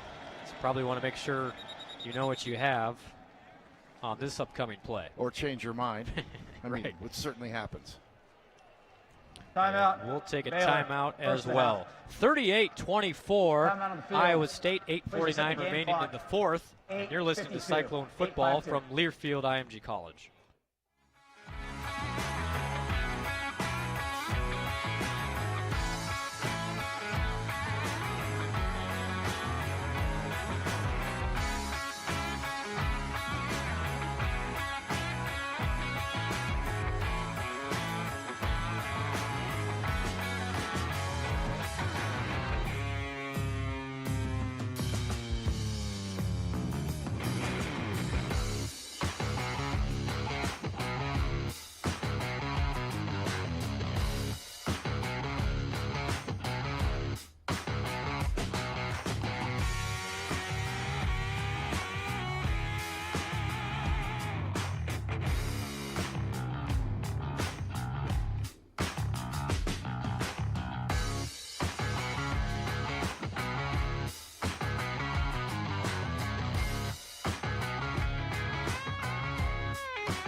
Down upcoming. Iowa State leads Baylor 38-24, 8:52 to play.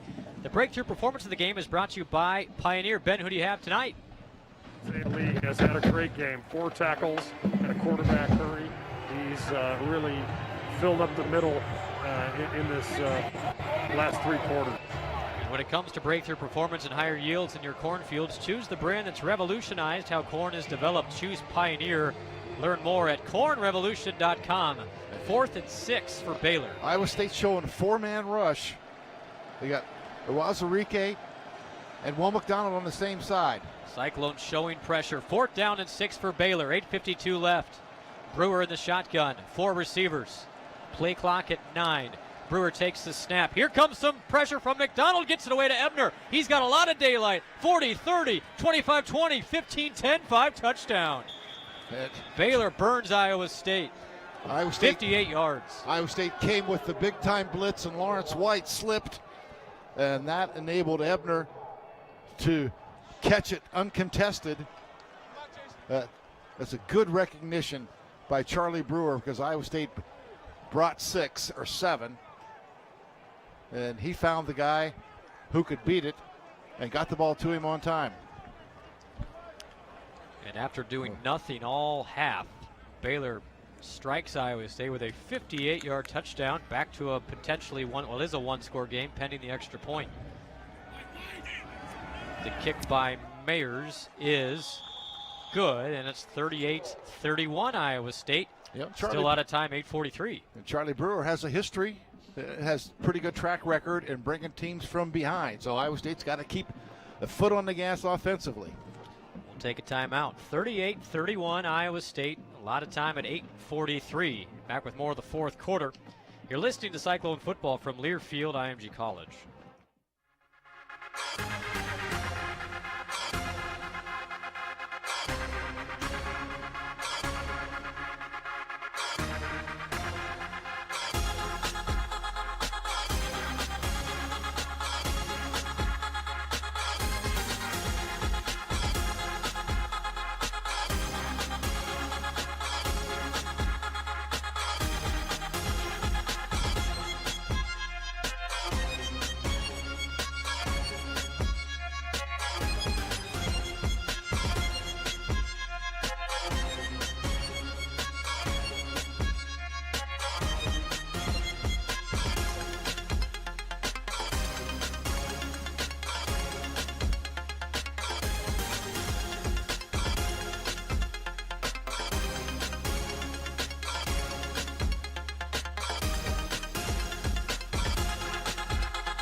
We always look for ways to lend a helping hand. You can help by choosing E15 or unleaded 88 when fueling, purchasing corn-fed meat, or filling up your water bottle with tap water. Go to iowacorn.org to learn more. Kicking into the wind is Rochenberg. Back deep for Iowa State is Nwangu's short pooch kick, and a fair catch called for and caught at the 20-yard line.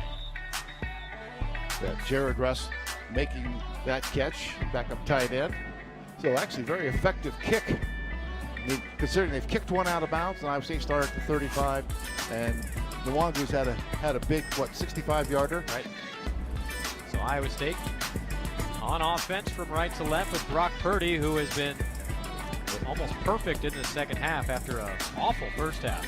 You know, they've had a number of Baylor Bears kind of get dinged up on defense, but you know, they're all back in there. Tejada, Bernard.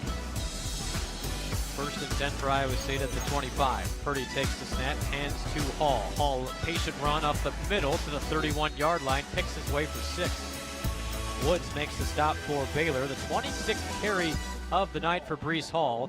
His career high for carries is 28. And heavy workload. And Baylor just starting to stack the box right now.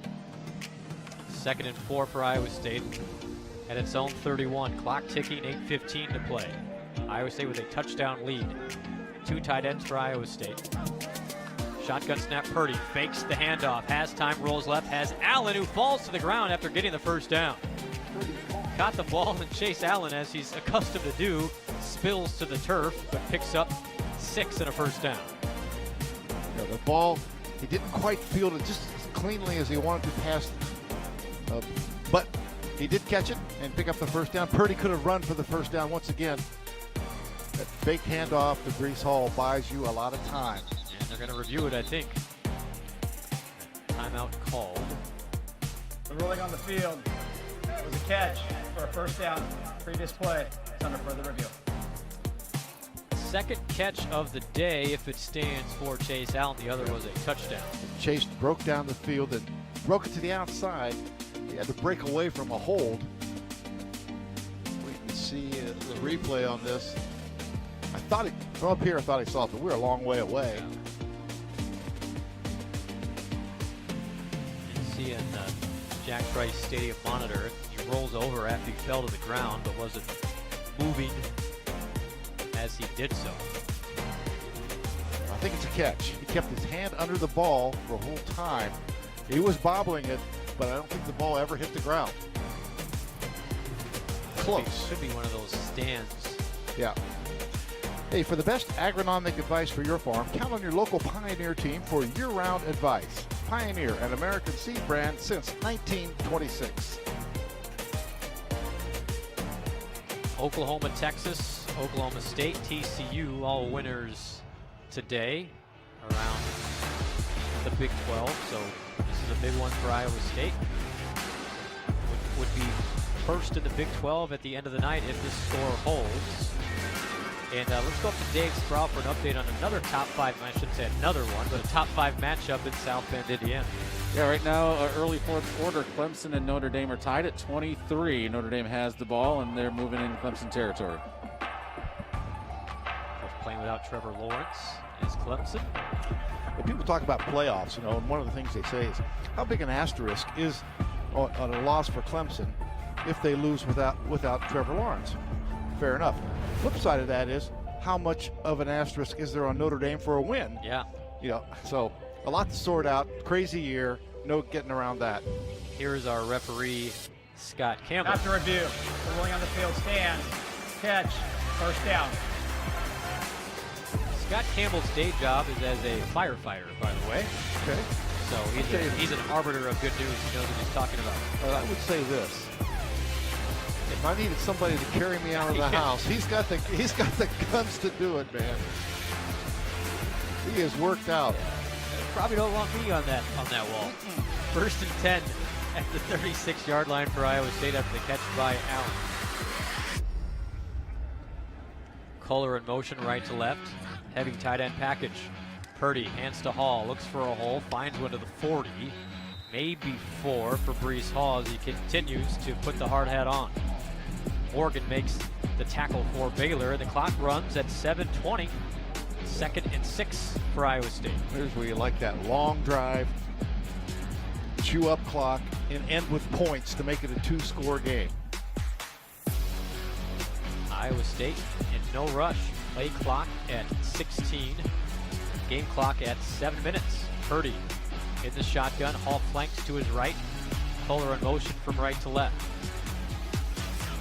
Purdy to Hall, and he is met in the backfield, nowhere to go. Several Bears there, but the first one was TJ Franklin, the sophomore from Temple, Texas, and 3rd and 7 for Iowa State.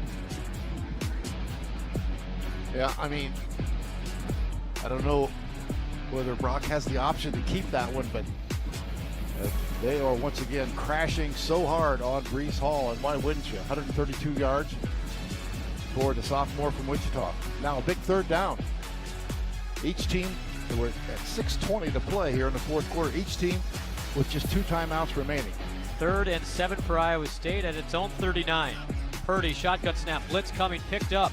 Purdy throws, and it is caught by Hutchinson, a Cyclone first down. At the Baylor 48-yard line, Purdy had time, stepped up, and threw a missile.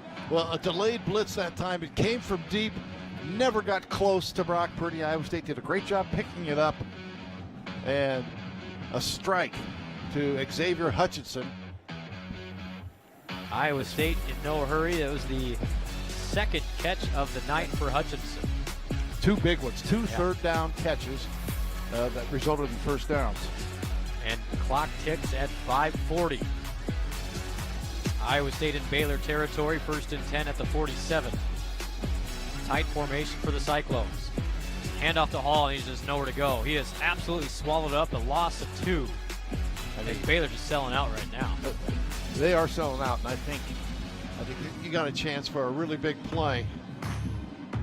Petrie, the first Bear there, but he had company. Yeah, Petrie coming up from that weak safety spot, and whew, good athlete, can get there in a hurry. Should be fresh. Didn't play last week, but only a couple minutes. Got ejected for targeting. Hall now with a career high in 29 carries. He's earned it. 130 yards for 4.5 yards per. Under 5 minutes to play. Iowa State by 7. Purdy, shotgun snap. Hanson Nwangu, and he goes nowhere. A loss of another yard. It was Doyle, the first Bear there. And Utley was there too. 3rd and 14 for Iowa State. Clock at 4:35. And once again, you think that. I just think you got the rollout. You got tremendous option for Brock Purdy, run or throw. Now 3rd and 14? Yeah, a lot of time. 4.5 or less than 4.5 minutes to play. 3rd and 14. Now Iowa State on its side of the field at 49. Purdy, one hand snap. Purdy under pressure, rolls left, throws left, and just airmails it over Charlie Kohler. Incomplete. Iowa State has to punt. 4:09 to play. And after leading 38-24, it's Baylor getting the touchdown and now a stop. But Iowa State can pin them deep here. And if you're looking at the Cyclones right now, I mean, defensively, they've done a good job against Baylor. Baylor has basically 3 first downs, including that touchdown, the long touchdown. I don't think you're going to see Iowa State bring that kind of pressure. Rivera with a coffin corner punt towards the left sideline. It bounces, and not a good effort. It bounces out of bounds. Maybe the 25. Yeah. 20. We're going to mark it at right at the 25-yard line. And not a great effort for Joe Rivera. Just a 26-yard punt with the win, but there is a flag on the play at the 41-yard line. What do we have here? During the kick, holding number 28, receiving team. That 10-yard penalty reinforced from the end of the kick. First down, timeout. So with 4:01 remaining, Iowa State has a touchdown lead, 38-31 Baylor possession. The Bears start at the 15 when we come back. You're listening to Cyclone Football from Learfield IMG College.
from Wellmark.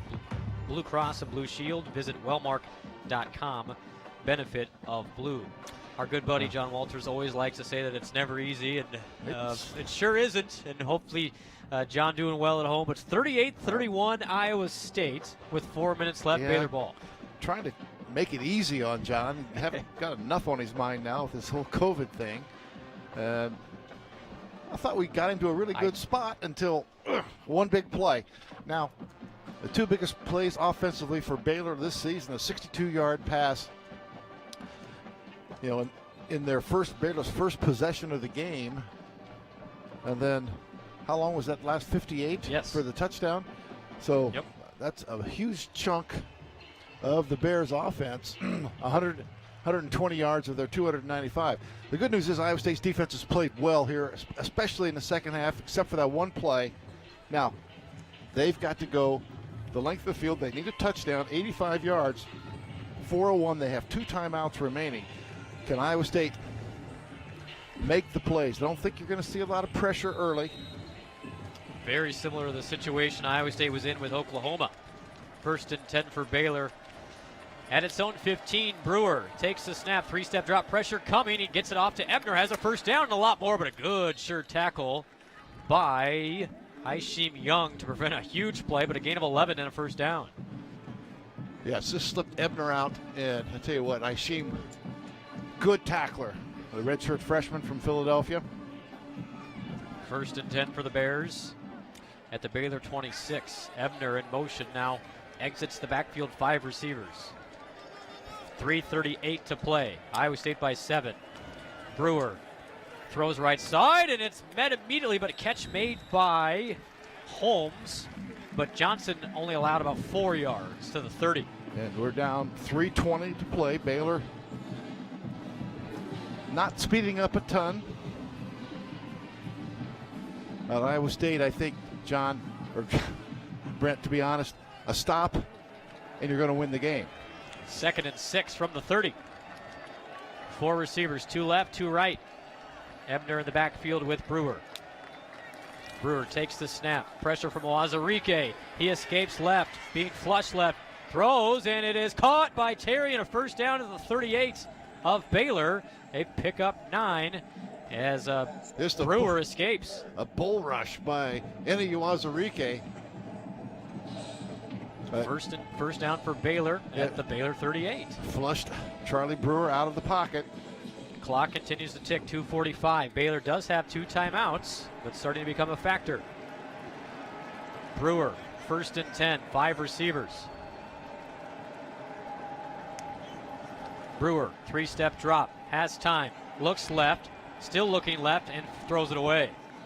Good coverage by Iowa State, and Brewer had nowhere to go. No Pressure foul for intentional grounding. late. The quarterback is out of the pocket, and the ball crossed the line of scrimmage. By Isaiah Second Lee. down. Iowa State gets some fresh bodies in there to rush that passer.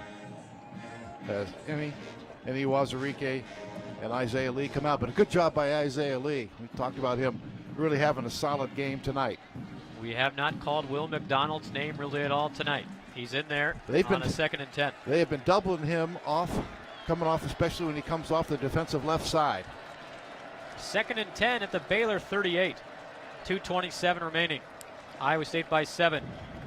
Brewer, here comes pressure from McDonald. He almost got him, but Brewer escapes. 35 is going to run it. Cuts upfield, 40, 45, 50. Brewer into Iowa State territory at the 47-yard line. Brewer, with Iowa State's defense chasing, cut it back upfield. Big first down. Call it the 46-yard line. Baylor goes fast. Yeah, because we're at 2:10 to play. 1st and 10 at the Iowa State 46. Brewer to throw. Has time all day. Dumps it short to Jones, who barrels into 2 Iowa State defenders and picks up 5 to the 41. It doesn't get out of bounds. Clock still going. Under 2 minutes at 1:52. Baylor needs a touchdown. 38-31 Iowa State. Well, they're not in a hurry because if they score a touchdown, they don't want to give Iowa State any time. I got to think if they score, they're going to go for 2. 1:30 remaining. Brewer shotgun, 4 receivers, 3 left. Here comes the blitz off the corner by Kyle. It's picked up. Brewer finds it downfield and a leaping effort and caught. No. Sneed. He landed with his back out of Going on bounds. the field. Incomplete pass. Third down. Would have been a gain of about 25, but Sneed could not keep his footing on a ball that was overthrown just a hair. Let's see if they take a look at it. Yeah. They will. They will take a look. I just don't see any way they can overturn this. Rolling on the field. There's an incomplete pass. Previous play. It's under further review. Yeah, with one hand, Sneed snatches it out of the air, but his head might have been the first thing to go out of bounds. It is very, very, very close. Well, Iowa State bringing pressure, but not getting there, and that sets up a numbers game advantage for Baylor. And Brewer did a nice job of finding the right guy, maybe threw it 6 inches or a foot too far. Order your groceries online and get them even faster with a Hy-Vee Isles Online same-day pickup. Pick up your groceries in as little as 2 hours with the Get It Faster option. Download the Hy-Vee app or visit Hy-Vee.com/grocery. Well, your back or your backside equals 2 feet, but that was his head that was first to come down. That's tough. Let's go down to Ben Bruns for the Farm Credit Services Sideline Report. Ben, what's your verdict? As I'm standing right here, by the time he secures the ball, his head is down, out of bounds, and I think the field judge had a perfect look at it. Should stand. I tend to agree, especially because they ruled it initially an incomplete pass. Right. So if it stands, though, it's a 1st and 10 at the Iowa State 15-yard line. If it stands, it's third Excuse down. me. Yeah. If it's overturned. Right. It'd be first down at the 15. A long look for the officiating crew. And not one that would really involve any issue with the clock, I would think, since he was out of bounds with the catch inside 2 minutes or an incompletion. Either way, the clock stops. A big call, yeah. Regardless. What's back? The return of the Learfield IMG Directors Cup honors college sports excellence. Follow along to see which schools will take home a first-place trophy for their season-long success. Learfield IMG College Directors Cup, a premier institutional award. It's a long look, Mr. Bloom. If it stands, it'd be 3rd down and 5 at the 41. Obviously, Baylor's in 4-down territory with 1:24 remaining. What a roller coaster of a game this has been. And a long look for Scott Campbell. The replay official is Jeff Hansen. What a tremendous effort by Sneed, though, to go up and latch onto that ball with one hand.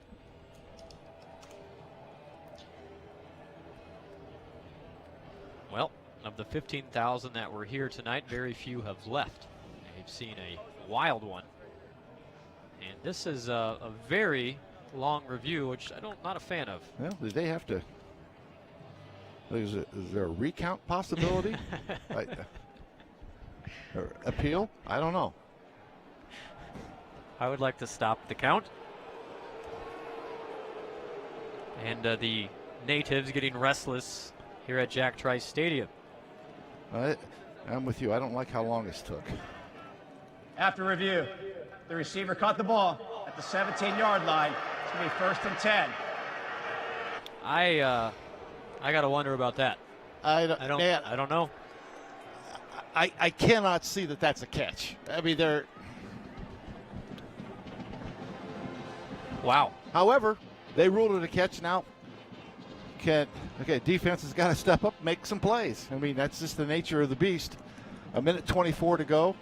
Each team with 2 timeouts remaining. But you're right, boy. It's been a winding road to get to this point. 29-yard completion is the official record. And a 1st and 10 for Baylor at the Iowa State 17. Everybody on their feet. 1:21 remaining, 1st and 10. Shotgun for Brewer. Everything's in play with the 2 timeouts remaining. 3 receivers left. Ebner in the backfield. Brewer, short drop, has time, throws right side, caught by the running back Ebner for a short gain, and pushed out of bounds by Hummel after a gain of 4. Maybe a gain of 3 out at the 14. The clock actually ran once it was spotted ready for play because he was ruled to have caught the ball inbounds on that previous 24-yard catch. 1:03 on the clock. Clock stopped right now. 2nd and 7. At the 14-yard line. Brewer in the shotgun. Steps up, throws across the middle, and picked off! Mike Rose! Mike Rose does it again! In the Iowa State end zone, a touchback, Cyclone possession, his 3rd interception of the season. And Mike Rose. Interception by the defense for a touchback. Man, saves Iowa State's bacon once again. Well, I'll tell you what, he has been, we talked, Coach Campbell told me after last week's game about Mike Rose. We referenced it on the pregame show.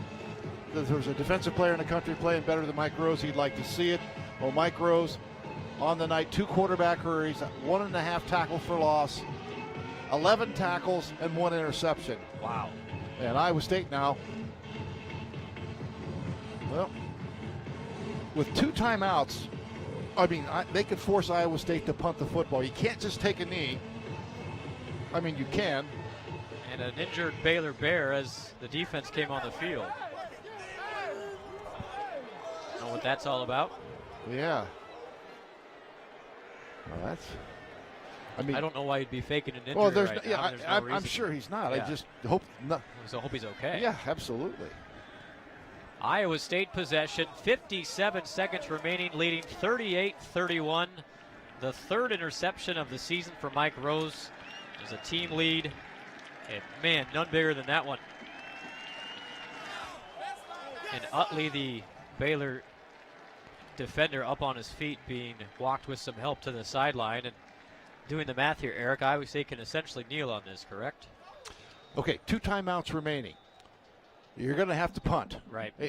Unless however, ideally, theoretically, you would probably punt with maybe, 4 seconds, 10 seconds, inside 10 seconds. Iowa State. Whew.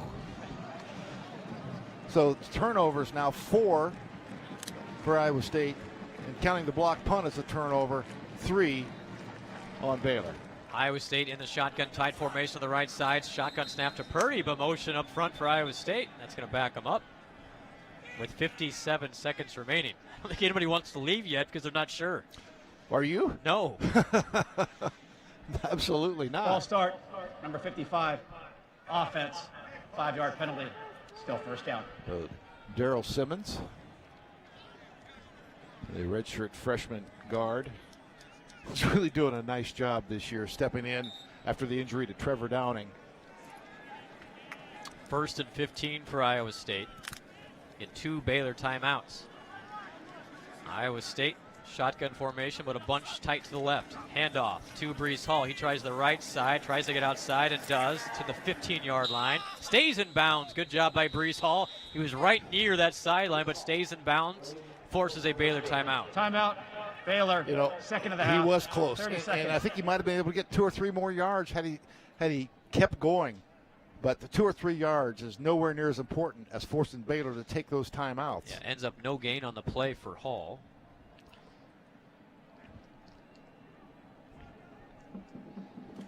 And let's ask our Learfield producer. We have one more break in this 4th quarter.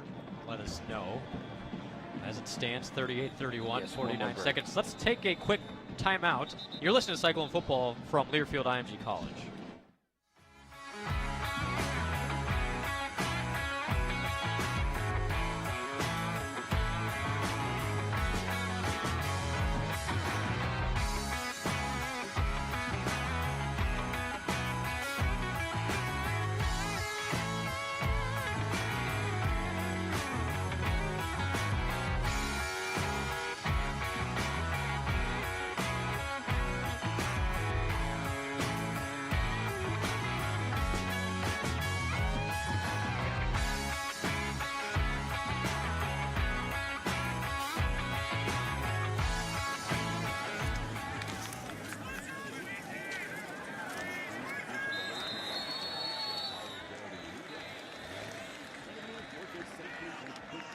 Seconds. Timeout. Baylor, Last of the half. Full timeout. Welcome back to the Wellmark Blue Cross Blue Shield. Second half, Iowa State runs it with Hall, and he picks up 3 and stays on his feet just long enough. Eric, I think that might do it. It's it. 40 seconds remaining. Iowa State can. Baylor now out of timeouts. Just took their last timeout. You take a knee. There's 40 seconds from the end of the play until you have to snap it, and it will obviously be less than that. So Iowa State can take a knee, get out of here with a win, and first place in the Big 12. Just need a clean snap from Iowa State, and it's been a roller coaster, a lot like this 2020 season, but Iowa State is going to emerge with a victory. And their 4th consecutive winning record in the Big 12. Brock Purdy in victory formation. All he has to do is snap it. He takes a knee, and Baylor cannot stop the clock. And the 15,000 stayed to the end. They got a treat. Iowa State rallies from 24 to 10 down in the second half. And the Cyclones win it over Baylor, 38-31. Iowa State 5-1 in Big 12 play. And for the first time ever, Iowa State is 5-1 in conference play. And on November 7th, 2020, the Cyclones all alone atop the Big 12 conference. Not bad. Not bad. You know, half game ahead of Oklahoma State. Big opportunities ahead. 2 weeks before you have to play again. K-State will be here in 2 weeks. But great time for a bye week, though. It's kind of a third. Now you're going to head down the home stretch. You got that first November win. Things are in certainly lined up. You got to knock the pins down, though, when it comes time to do it. And Iowa State did what they had to do tonight after a really lackluster first half, a dominant third and early fourth quarter. But they had one big play, flipped that game back to give Baylor a chance. But, hey, Iowa State made so many big plays in that third quarter, defensively, offensively, special teams.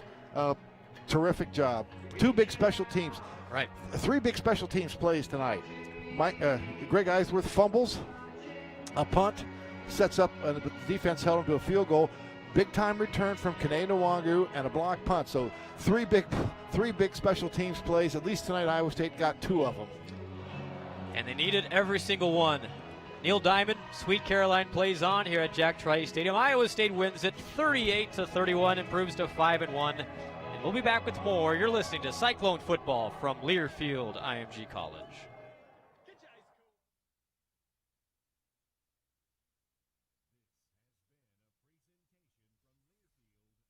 IMG College.